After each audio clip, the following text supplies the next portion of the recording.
സാധാരണ ജനത്വം അള്ള പറയാ എന്ത്, പിശാച് ബാധിച്ചവനെ പോലെയാണ് പലിശ നടക്കുക എന്ന്. അപ്പൊ എന്ത് വേണം? നബിമാരിങ്ങനെ ഇറങ്ങണം ജനങ്ങൾക്ക് പറഞ്ഞു കൊടുക്കാൻ. ഇപ്പോ നബി ഇറങ്ങണം. കാരണം നബി ഇറങ്ങിയില്ലെങ്കിൽ ആയത്ത് വ്യാഖ്യാനിക്കുക, നബിക്കല്ലേ വഹി കിട്ടുള്ളൂ. സാധാരണ ജനങ്ങൾക്ക് മനസ്സിലാകുന്ന പ്രയോഗമല്ലേ പിശാച് ബാധിച്ചവനെ പോലെ എന്നുള്ളത്. ഒരു സഹാബി മറിഞ്ഞു വീണ് കിടക്കുക. അപ്പൊ ആൾക്കാർ വന്നർത്ഥം പറയാം, ഞാൻ പിശാച് ബാധിച്ചല്ലോ കേട്ടോ, ഞാൻ ഭക്ഷണം കഴിക്കാതെ മറിഞ്ഞു വീഴാണ്. അപ്പൊ എന്താ, ഒരാൾ ബോധം കെട്ട് കിടക്കുന്നപ്പോ പെട്ടെന്ന് പിശാച് ബാധിച്ചാണ് തെറ്റിദ്ധരിക്കുക വെച്ച് അദ്ദേഹം പറയാണ്, ഞാൻ വിശന്നിട്ട് ഭക്ഷണം കഴിക്കാതിട്ട് ഞാൻ വീണ് കിടക്കുകയാണെന്ന്. അപ്പോ ആർക്കും മനസ്സിലാകുന്ന സംഗതിയാണ്. പക്ഷെ എന്ത് വേണമെന്ന് വെച്ചാൽ, ഇപ്പൊ നിങ്ങൾ ഒരു ENT സ്പെഷ്യൽ അടുത്ത് പറയുമ്പോൾ തൊണ്ടയിൽ ഇൻഫെക്ഷനാന്ന് പറയും. അപ്പൊ നിങ്ങൾ ചോദിക്കാറുണ്ടോ, ഡോക്ടർ അണുവിനെ കണ്ടെന്ന് ചോദിച്ചാൽ പിന്നെ എന്താ ആള് പറയാ, ചീട്ട് കീറിയത് നിങ്ങൾ പൈസ മടക്കി കൊടുത്തേക്കാൻ പറയാം അവിടെ കൗണ്ടറിൽ. കാരണം എന്താ, അണുവിനെ കണ്ടിട്ട് ഒരു തൊണ്ടയ്ക്ക് ഇൻഫെക്ഷൻ ചികിത്സിക്കാൻ ഏത് ഡോക്ടറെ സാധിക്കും? കാരണം എന്താ, ഈ തൊണ്ടയിൽ നിന്ന് സ്വാബ് എടുത്ത് നമ്മളത് കൾച്ചർ ചെയ്യാൻ കൊടുത്ത് കൾച്ചറിന് റിപ്പോർട്ട് വന്ന് അതിനെ വീണ്ടും കൾച്ചർ ചെയ്തിട്ടൊക്കെയാണ് ഏത് ആന്റിബയോട്ടിക് അതിന് സെൻസിറ്റിവിറ്റി ടെസ്റ്റൊക്കെ ചെയ്തിട്ട് എഴുതാൻ പറ്റുള്ളൂ. അപ്പോഴത്തേക്ക് പിന്നെ ഇൻഫെക്ഷൻ വേറെ ആയിട്ടുണ്ടാവും. അപ്പൊ ഇവിടെ എന്താണ്, ഈ തൊണ്ടയിൽ അണുബാധ ഉണ്ടായ ചില ലക്ഷണങ്ങൾ ഉണ്ടാവും. ആ ലക്ഷണം ഇത് പഠിച്ച ആ ഡോക്ടർക്ക് അറിയാം, അതുകൊണ്ടല്ലേ മരുന്ന് എഴുതും. ഇത്രേ ഉള്ളൂ. എന്നതുപോലെ പിശാച് ബാധിച്ചാൽ അതിന്റെ ചില ലക്ഷണങ്ങളുണ്ട്. ആ ലക്ഷണം പഠിച്ചാൽ നമുക്ക് മനസ്സിലാവും. അങ്ങനെ മനസ്സിലായി കഴിഞ്ഞാൽ എന്ത് ചെയ്യണമെന്നുള്ളതാണ്. എന്ത് ചെയ്യണമെന്നുള്ളത് നമുക്ക് അത് പിന്നീട് ഇൻഷാ അല്ലാ ട്രീറ്റ്മെന്റ് പറയുന്ന ഭാഗത്ത് പരാമർശിക്കാവുന്നതാണ്. ഇനി എന്തുകൊണ്ടാണ് പിശാച് ബാധിക്കുന്നത് അത് നമ്മൾ അറിയണം. പിശാച് ബാധിക്കുന്നത് നമ്മളിപ്പോ ഇന്ന് മഞ്ചേരി അങ്ങാടിയിൽ ഒരുപാട് സ്ത്രീ പുരുഷന്മാരൊക്കെ വന്നു പോയി, ബസ്സിലും കാറിലും വന്നവരുണ്ട്, നടന്നു വന്നവരുണ്ട്, പല പ്രായത്തിൽ വന്നവരുണ്ട്, ഒരുപാട് യുവാക്കളൊക്കെ കണ്ട്. പക്ഷെ ഒരു ബലാത്സംഗവും ഇന്ന് മഞ്ചേരി അങ്ങാടി നടന്നായിട്ടൊന്നും റിപ്പോർട്ടില്ല. അതിനർത്ഥം എന്താ, ഇന്ന് മഞ്ചേരി അങ്ങാടി വന്ന പുരുഷന്മാർ സ്ത്രീകളൊക്കെ നല്ല പെർഫെക്റ്റ് ആണ് എന്നാണോ അതിനർത്ഥം? എത്രയോ മോശപ്പെട്ട ആൾക്കാരെ കൂടെ. പക്ഷെ എന്താണ്, അവരുടെ ഉദ്ദേശം നടക്കൂല. ഇവിടെ ഒരു സംവിധാനമുണ്ട്. ആ സംവിധാനം ഇവിടെ ഉള്ളതുകൊണ്ട് എന്ത് സാധ്യമല്ല, അത് അവന്റെ ഉദ്ദേശം നടക്കാത്തതുകൊണ്ടാണ്. എന്നതുപോലെ പടച്ചതമ്പനാണ് സംവിധാനം ഇവിടെ ഉണ്ടാക്കി വെച്ചിട്ടുണ്ട്. ഈ അദൃശ്യരായ ശക്തികൾക്ക് നമ്മൾ ഉപദ്രവിക്കാൻ പറ്റാത്തൊരു സംവിധാനം ഇവിടെ ഉണ്ട്. ആ സംവിധാനം തിരിച്ചറിഞ്ഞാൽ നമുക്ക് കാര്യങ്ങൾ വ്യക്തമാവുകയും ചെയ്യും. അപ്പൊ എന്നാലും ബാധിക്കൂലേ? ബലാത്സംഗം നടക്കുന്നില്ലേ? കൂട്ടബലാത്സംഗം നടക്കുന്നില്ലേ? എന്നതുപോലെ പിശാചുബാധയൊക്കെ സംഭവിക്കുന്നിടക്ക് അതിന് ചില കാരണങ്ങളുണ്ട്. എന്താ കാരണം? പ്രധാനമായിട്ട് 3 കാരണങ്ങളായിട്ട് നമുക്ക് കാണാൻ സാധിക്കും. ഒന്ന്, സ്നേഹം മൂലം. ഇപ്പൊ സൗന്ദര്യമുള്ള ഒരു പെണ്ണിനെ കണ്ടു, ഒരു ആൺ ജിന്നിന് താല്പര്യം തോന്നി, ചിലപ്പോൾ പ്രവേശിക്കും. പിന്നെ രണ്ടാമത്തെ സംഗതി വെച്ചാൽ പ്രതികാരം എന്ന് പറഞ്ഞാൽ അവർക്ക് അവരുടെ ജീവനോ മുതലിനോ നഷ്ടം വരുത്തുക. നമ്മളെപ്പോലെ സമൂഹം അവർ ജീവിക്കുകയാണ്. അവർക്ക് കുട്ടികളുണ്ട്, അവർക്ക് വീടുകളുണ്ട്, അവർക്ക് അവരുടേതായ വസ്തുവകകളുണ്ട്. ഇത് ഏതെങ്കിലും നാശം വരുത്തി കഴിഞ്ഞാൽ എന്തുണ്ടാവും? അവർ നമ്മളെ ഉപദ്രവിക്കും. മൂന്നാമതെന്ന് വെച്ചാൽ അങ്ങനെ പ്രത്യേകിച്ച് സ്നേഹമോ പ്രത്യേകിച്ച് ദേഷ്യമൊന്നുമില്ല, പക്ഷേ നമ്മളിവിടെ വാടക ഗുണ്ടകളായിക്കല്ലോ, ഇന്ന ആളെ തല്ലിക്കൊല്ലണം, അല്ലെ ഇന്ന ആളെ കൈവെട്ടണം എന്നൊക്കെ പറഞ്ഞ് ഗുണ്ടകളെ പൈസ കൊടുത്ത് പറഞ്ഞേക്കല്ലോ. എന്നതുപോലെ സാഹറന്മാർ ജിന്നുകളായേക്കും ആളുകൾക്ക് ഉപദ്രവം ചെയ്യാനായിട്ട്. ആ വന്ന വ്യക്തിക്ക് ഇയാളോട് പ്രത്യേക വൈരാഗ്യമൊന്നുമില്ല. എന്നതുപോലെ തന്നെ ഈ ജിന്നിന് പ്രത്യേകിച്ച് താല്പര്യമൊന്നുമില്ല. എന്നാൽ ആ ജിന്ന് ഈ സാഹിർ പറഞ്ഞ ആ കൽപ്പന അനുസരിച്ചുകൊണ്ട് ആ മനുഷ്യൻ ഉപദ്രവിക്കും, സിഹിർ മൂലം. ഇങ്ങനെ 3 തരത്തിലാണ് ആളുകളെ പിശാചുക്കൾ ബാധിക്കുന്നത്. ഇനി എല്ലായ്പ്പോഴും അങ്ങ് ബാധിക്കാൻ പറ്റുമോ? അങ്ങനെ ബാധിക്കില്ല. ഇനി ഒരാളെ ബാധിക്കാൻ വേണ്ടി ഇങ്ങനെ ഒരു ജിന്ന് വരികയാണ്, അങ്ങനെ നേരെ കയറി ബാധിക്കാൻ പറ്റുമോ? സാധ്യമല്ല. ചില ജിന്നുകൾക്ക് പ്രവേശിക്കാൻ പറ്റുന്ന ചില സന്ദർഭങ്ങളുണ്ട്. ആ സന്ദർഭങ്ങൾ എന്ന് പറയുന്ന ഉദാഹരണമായിട്ട് ശക്തമായി പേടിച്ചൊരവസ്ഥ, അല്ലെ ശക്തമായി കോപിച്ചൊരവസ്ഥ, അല്ലെങ്കിൽ വികാരം പൊട്ടിപ്പുറപ്പെടുന്ന അവസ്ഥ. വികാരം പൊട്ടിപ്പുറന്ന അവസ്ഥ എന്ന് പറഞ്ഞു കഴിഞ്ഞാൽ നിങ്ങൾ ലൈംഗിക വികാരം എന്ന് മാത്രം കാണരുത്, പൊതുവെ മനുഷ്യ വികാരങ്ങൾ. ഉദാഹരണമായിട്ട് ഒരാള് മോഷണത്തിന് വേണ്ടി ശ്രമിക്കുകയാണ്. അങ്ങനെ അയാൾ വന്ന് ആരും ഇല്ലാന്നൊക്കെ അറിഞ്ഞ് പതുക്കെ ഇങ്ങനെ മതിൽ ചവിട്ടി കയറി പതുക്കെ വീടിന്റെ ഉള്ളിലേക്ക് ഇങ്ങനെ കാല് വെച്ചടിച്ച് അങ്ങനെ ഇരിക്കുന്ന സമയത്താണ് പെട്ടെന്ന് പട്ടി ഇങ്ങനെ ചാടി കുറച്ചുകൊണ്ടെങ്കിൽ വരുന്ന സമയത്ത് ആ സമയത്ത് ഒരു പേടിയൊക്കെ ഉണ്ടാവുമല്ലോ. ഇതുപോലെ പിന്നെ ഉള്ള സമയങ്ങൾ. അതുപോലെ തന്നെ ശക്തമായ അശ്രദ്ധ, തീരെ അലസത, തീരെ ശ്രദ്ധിക്കാത്ത അവസ്ഥകൾ. ഇങ്ങനെയുള്ള മനുഷ്യന്റെ ആത്മാവിൽ വരുന്ന ചില ദൗർബല്യാവസ്ഥകളിലാണ് പിശാചിനെ പ്രവേശിക്കാൻ സാധിക്കുക. അതുകൊണ്ട് ഒരു പിശാച് സിഹിർ മൂലം ഒരാളെ ഉപദ്രവിക്കാൻ അയച്ചാൽ പോലും, ആ സിഹിർ മൂലം അയച്ചാൽ പോലും ആ പിശാച് ചിലപ്പോൾ ഇങ്ങനെ പിന്നാലെ നടക്കും ഒരു ചാൻസിന് വേണ്ടിയിട്ട്. സഹോദരന്മാരെ, ഞാൻ ഒരു കാര്യം പ്രത്യേകം പറയുന്നത്, ഈ എഴുതിയൊക്കെ 10 കൊല്ലം മുമ്പുള്ളതാട്ടോ. 10 കൊല്ലം മുമ്പുള്ള എന്ന് വെച്ചാൽ എനിക്ക് എഴുതത് മാറ്റേണ്ട ആവശ്യമില്ല. കാരണം ഞാൻ ഈ എഴുതിയിരിക്കുന്ന കാര്യങ്ങൾ പിന്നെ എനിക്ക് സ്വീകരിക്കാൻ പറ്റുന്ന രേഖകളിൽ നിന്നാണ്. അതുകൊണ്ട് തന്നെ ഇടയ്ക്കിടയ്ക്ക് ഇവിടെ നമ്മൾ ഇങ്ങനെ ഈ വിഷയം ചർച്ച ചെയ്യാൻ പാടില്ല, എന്നാൽ പിന്നെ ചർച്ച ചെയ്യണം എന്നൊക്കെ ഉള്ള അങ്ങനത്തെ മാറ്റങ്ങളോ തിരുത്തുന്ന ആവശ്യമില്ല. ഇത് ഈ വിഷയത്തെക്കുറിച്ച് പഠിച്ച ആധികാരികമായി അംഗീകരിക്കപ്പെട്ട ആളുകളുടെ ഗ്രന്ഥങ്ങളിൽ നിന്നുള്ള കാര്യങ്ങളാണ് പറഞ്ഞിരിക്കുന്നത്. ഇനി ഇത് ശരീരത്തെ പ്രവേശിക്കുന്ന രീതി എന്ന് പറഞ്ഞു കഴിഞ്ഞാൽ പ്രധാനമായിട്ട് ശരീരത്തെ ഏത് ഭാഗത്തൂടെ പ്രവേശിക്കാൻ പറ്റും? സാധാരണ പ്രവേശിക്കുന്ന കാലിലൂടെയാണ്. അങ്ങനെ പ്രവേശിക്കുന്ന സമയത്ത് പെട്ടെന്ന് കാലിന് തരിപ്പ് പോലെയൊക്കെ വന്നിട്ട് ഒരു തലയിറ്റും ബോധവിഷയം ചില ആളുകൾ ബോധം കെട്ട് വീഴും. പലപ്പോഴും ഈ ആളുകൾ പറയും ഇങ്ങനെ ഒരു ബോധക്കേടുണ്ടായി എന്നൊക്കെ പറയാറുണ്ട്. അങ്ങനെ അവരോട് ചോദിക്കുമ്പോൾ ഈ അനുഭവങ്ങൾ അവർ പറയുന്നത് സാധിക്കും. അത് ചില സമയത്ത് തൊണ്ടയിലൂടെ പ്രവേശിക്കും. അങ്ങനെ പ്രവേശിച്ചാൽ പെട്ടെന്ന് ഒരു അമ്പ് വന്ന് തറക്കുന്നത് പോലുള്ള അനുഭവം അയാൾക്ക് ഉണ്ടാകും. ഇനി ചില ആളുകൾ വിചാരിക്കും ഇതിപ്പോ എങ്ങനെ ഇങ്ങനെ ബാധിക്കാൻ സാധിക്കുക? ഇപ്പൊ നിങ്ങൾ ആലോചിച്ചു, നിങ്ങൾ ഓക്സിജൻ സിലിണ്ടറിൽ നമ്മൾ ആശുപത്രി ശ്വസിക്കാൻ വെച്ചിട്ടുണ്ടാവും. ഈ ഓക്സിജൻ സിലിണ്ടർ ഇങ്ങനെ ഓക്സിജൻ ശരീരത്തിൽ കൂടെ ഇങ്ങനെ കടന്നു പോകും. ഓക്സിജൻ പദാർത്ഥമാണ്, അതിനകത്ത് പ്രോട്ടോൺ, ഇലക്ട്രോൺ, ന്യൂട്രോൺ പദാർത്ഥമാണത്. അത് വാതക രൂപത്തിലാണെന്ന് മാത്രമേ ഉള്ളൂ. എന്നാൽ പദാർത്ഥമല്ലാത്ത ജിന്നുകൾക്ക് ഈ ഓക്സിജൻ നമ്മുടെ ശരീരം മുഴുവൻ വ്യാപിക്കാൻ സാധിക്കും. എവിടെയെങ്കിലും ദേഹം മാത്രം അവിടെ നീല കളർ വരും. നമുക്കറിയാം ഓക്സിജൻ ലേശം എത്തിയില്ല, കുറച്ചേരം ശ്വാസം കിട്ടില്ല, ശരീരം നീല കളറാവും. അപ്പോൾ ശരീരത്തിൽ ഓക്സിജൻ കൊണ്ടാണ് ഇപ്പൊ ഈ ചുവന്ന കളറുള്ളത്, അല്ലെങ്കിൽ നീല കളർ ഇല്ലാത്തത്. അപ്പൊ നമ്മുടെ ശരീരത്തിൽ മുഴുവൻ ഈ ഓക്സിജൻ വ്യാപിക്കാൻ സാധിക്കും. എന്നാൽ ഓക്സിജനെക്കാളും സുതാര്യമാണ്. കാരണം എന്താ? ഇത് പദാർത്ഥമേ അല്ല, ജിന്നെന്ന് പറഞ്ഞ പദാർത്ഥമേ അല്ല. അതുകൊണ്ട് ഇപ്പൊ ഇലക്ട്രിസിറ്റി കമ്പി കൂടെ കടന്നു പോകുന്നില്ലേ, അതിനേക്കാൾ എളുപ്പമാണ് ജിന്നിന് മനുഷ്യ ശരീരത്തിൽ പ്രവേശിക്കുവാൻ. ചിലപ്പോൾ ഒരു ജിന്ന് പ്രവേശിക്കും, ചിലപ്പോ ഒന്നിലധികം ജിന്ന് പ്രവേശിക്കും, ചിലപ്പോൾ ഗർഭിണിയായ ജിന്ന് പ്രവേശിച്ചിട്ട് പ്രസവം എല്ലാം ആ ബോഡി തന്നെയായിരിക്കും. ഇതെല്ലാം സംഭവിക്കാറുണ്ട്, നമ്മൾ മനസ്സിലാക്കാം. ഇനി അങ്ങനെ പ്രവേശിച്ച ജിന്ന് സാധാരണ ചിലപ്പോൾ നെഞ്ചിലായിരിക്കും അവൻ കേന്ദ്രീകരിക്കുക, ചിലപ്പോൾ തലയിലായിരിക്കും. ഇതനുസരിച്ച് അവന്റെ ലക്ഷണങ്ങൾ വ്യത്യാസം വരും. ചിലപ്പോൾ എപ്പോഴും നെഞ്ചിനൊരു ഇറുക്കവും ഞെരുക്കവും പ്രയാസവും, അല്ലെങ്കിൽ ശക്തമായ തലവേദന, അല്ലെങ്കിൽ ചിലപ്പോൾ ശരീരത്തിന്റെ ഏതെങ്കിലും ഭാഗത്തിന് ആ ഭാഗത്ത് വേദന, ഇങ്ങനെ പല രീതിയിൽ. ചിലപ്പോൾ ഗർഭാശയത്തിലായിരിക്കും പ്രവേശിക്കുക, ഗർഭാശയത്തിലായിരിക്കും താമസിക്കുക, ഗർഭസ്ഥ ശിശുവിനെ എടുത്ത് പുറത്തേക്കിടും. നമ്മൾ അബോർഷൻ എന്ന് പറയും. അന്നിട്ട് ടെസ്റ്റ് ചെയ്യുമ്പോൾ ഒന്നുമില്ല, പെണ്ണിനും കുഴപ്പമില്ല, ആണിനും കുഴപ്പമില്ല, ടെസ്റ്റൊക്കെ നോർമൽ, ഹോർമോണൊക്കെ നോർമൽ, പക്ഷേ ഗർഭം ഇങ്ങനെ അലസിക്കൊണ്ടിരിക്കും. അവർ ചിലപ്പോൾ നടുവിലാണ് താമസിക്കുന്നത്, ചിലപ്പോൾ തീർച്ച നടുവേദന ഉണ്ടാവും. സ്കാൻ ചെയ്യുമ്പോഴും എക്സ്റേ എടുക്കുമ്പോഴൊന്നും ഒന്നും കാണില്ല. ഇങ്ങനെ പല രീതിയിൽ കാണാൻ സാധിക്കും. ചിലപ്പോ ഈ ജിന്ന് പൂർണ്ണമായിട്ട് ഇവന്റെ നിയന്ത്രണം ഏറ്റെടുക്കും.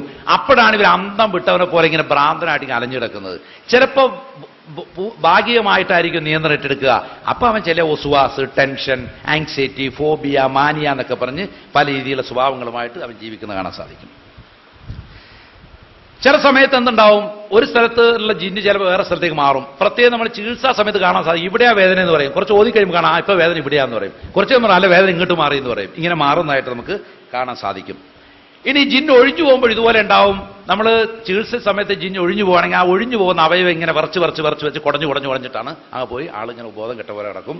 അങ്ങനെ നമുക്കത് പോയി എന്നുള്ള ചില ലക്ഷണങ്ങൾ ഇവിടെ മനസ്സിലാക്കാൻ സാധിക്കും. ഇനി ഈ ജിന്ന് ശരീരത്തിൽ പ്രവേശിച്ചാൽ എന്താ പ്രയോജനം? ജിന്നിന് നേരത്തെ സൂചിപ്പിച്ച പോലെ പ്രതികാരം ചെയ്യാനാണെങ്കിൽ ചിലപ്പോ കൊല്ലാനായിരിക്കും അവന്റെ ശരീരത്തിൽ പ്രവേശിച്ച്, ചിലപ്പോൾ കൊന്നെന്നിരിക്കും. ചില ആൾക്കാർ ആത്മഹത്യ ചെയ്യുക, ഒരു കാരണമില്ല. ഒരു പെൺകുട്ടി ആത്മഹത്യ ചെയ്തു, മണ്ണെണ്ണൊഴി തീ കൊടുത്തു. എന്തിനാ മോളെ നീ എനിക്കറിയില്ല ഇക്കാന്നാ പറഞ്ഞ. അറിയില്ല എന്തിനോ. ഒരു സ്ത്രീ കൊച്ചിനടുത്ത് കിണറ്റിലേക്ക് ഇട്ടു. എന്തിനാ നീ കിണറ്റിൽ? അയ്യോ ഞാൻ പിടിച്ചതാണ് സ്ത്രീ പറയുന്നത്, ഞാൻ പിടിച്ചതാണ് കൊച്ചിനെ വീഴാൻ പോയപ്പോ. പക്ഷെ കൊച്ചിനെ എടുത്തെറിയുന്ന ആളുകൾ കണ്ടതാണ്. ഈ രീതിയിൽ ഒരു കൊച്ചിനെ ഉണ്ട് മുറിച്ച് പ്ലേറ്റിൽ വെച്ചിങ്ങനെ കഷ്ണമായിട്ട്. എന്താ ചോദിച്ചപ്പോൾ അതൊരു വലിയ മത്സ്യമായിട്ടാണ് ആ സ്ത്രീക്ക് തോന്നിയത്. മത്സ്യം പിന്നെ മുറിച്ച് കറി വെക്കാനല്ലേ പറ്റുള്ളൂ. ഈ രീതിയിൽ പല രീതിയിലാണ് ഇവരുടെ ബോധമണ്ഡലത്തെ സ്വാധീനിച്ച് പ്രവർത്തിക്കുന്നത് മനസ്സിലാക്കാൻ സാധിക്കും. അപ്പോ ഈ ജിന്ന് ചിലപ്പോൾ പ്രതികാരം ചെയ്യാനായിരിക്കും എന്റെ ശരീരത്തിൽ പ്രവേശിക്കുക. കാരണം അവന്റെ വസ്തുക്കൾക്കോ അല്ലെങ്കിൽ ഏതെങ്കിലും അതിന്റെ കുഞ്ഞിനെ കൊല്ലുവോ അങ്ങനെ എന്തെങ്കിലും കാരണങ്ങൾ ഇയാളുടെ പ്രവൃത്തി ഉണ്ടായിട്ടുണ്ടാവും. ഇപ്പൊ ഉദാഹരണമായിട്ട് അവർ താമസിച്ചിരുന്ന ഒരു കുളം അതങ്ങ് നികത്തി, നമ്മൾ ഇത്തിരി മണ്ണിട്ടിട്ട് സ്ഥലമൊന്ന് വികസിപ്പിക്കാൻ തീരുമാനിച്ചു, കുളം നികത്തി കളഞ്ഞു, അവർ വാസസ്ഥലം നശിപ്പിച്ചു, അവർ ഉപദ്രവിക്കുന്നു. അല്ലെങ്കിൽ നമ്മുടെ ഒരു പ്രവൃത്തി മൂലം ഇവിടെ തേങ്ങാ തല വീണ്ടും മേശവലിക്കലും ഒക്കെ ഉണ്ട് കേട്ടോ, ചർച്ച ചെയ്യേണ്ട വിഷയങ്ങളാണ്. കാരണം അതൊക്കെ ഇവിടെ പല ആൾക്കാരും CD-കളായിട്ടും ക്ലിപ്പിങ്ങുകളായിട്ടൊക്കെ ഉപയോഗിക്കുന്നത്, അതുകൊണ്ട് അതൊക്കെ പരാമർശിക്കേണ്ടതുണ്ട്. ഇൻഷാ അല്ലാഹ് നമുക്ക് പരാമർശിക്കാം. ഇനി മറ്റൊന്ന്, ഇനി ഉപദ്രവിക്കാനല്ല പ്രവേശിച്ചെങ്കിൽ ജിന്നിനുള്ള മെച്ചം എന്ന് വെച്ചാൽ ഈ ആളുടെ കൂടെ കൂടിയിട്ട് നല്ല ഭക്ഷണം കഴിക്കാൻ പറ്റും.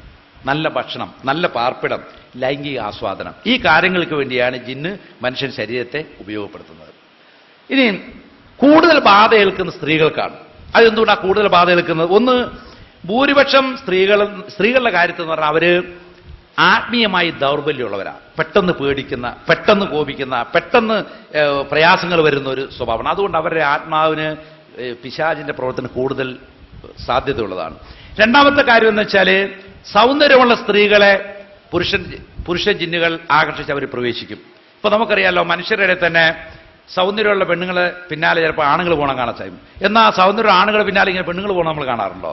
നമ്മൾ തിരിച്ചാ സാധനങ്ങൾ എന്നതുപോലെ തന്നെ പുരുഷന്മാരാണ് കൂടുതൽ ഈ തെറ്റായ കാര്യങ്ങൾക്ക് പോകാറ്. അതുകൊണ്ട് സ്ത്രീകളെ കൂടുതൽ ബാധിക്കുന്ന ഒരു അവസരം ഉണ്ടാവാറുണ്ട്. പിന്നെ മാത്രമല്ല, ഈ വൃത്തിയില്ലാത്ത സ്ഥലങ്ങൾ, കക്കൂസ്, കുളിമുറിയൊക്കെ എപ്പോഴും അടിച്ചു വാരലും അതുപോലത്തെ കാര്യങ്ങളും എല്ലാം സ്ത്രീകളാണ് ചെയ്യുന്നത്. അപ്പൊ ഇങ്ങനെയുള്ള കാരണങ്ങൾ കൊണ്ട് സ്ത്രീകൾ കൂടുതൽ ബാധിക്കുന്ന നമുക്ക് കാണാൻ സാധിക്കും. പിന്നെ സ്നേഹം മൂലമാകുമ്പോൾ ഓപ്പോസിറ്റ് സെക്സ് ആണ് ബാധിക്കുക. സ്ത്രീയെ പുരുഷ ജിന്നാണ് ബാധിക്കുക, അല്ലെ പുരുഷനെ സ്ത്രീ ജിന്നാണ് ബാധിക്കുക. എന്നാൽ പ്രതികാരമാകുമ്പോൾ അവൻ ആണും പെണ്ണും നോക്കൂല, ആ വ്യത്യാസമില്ലാതെ തന്നെ ബാധിക്കുന്ന നമുക്ക് കാണാൻ സാധിക്കും.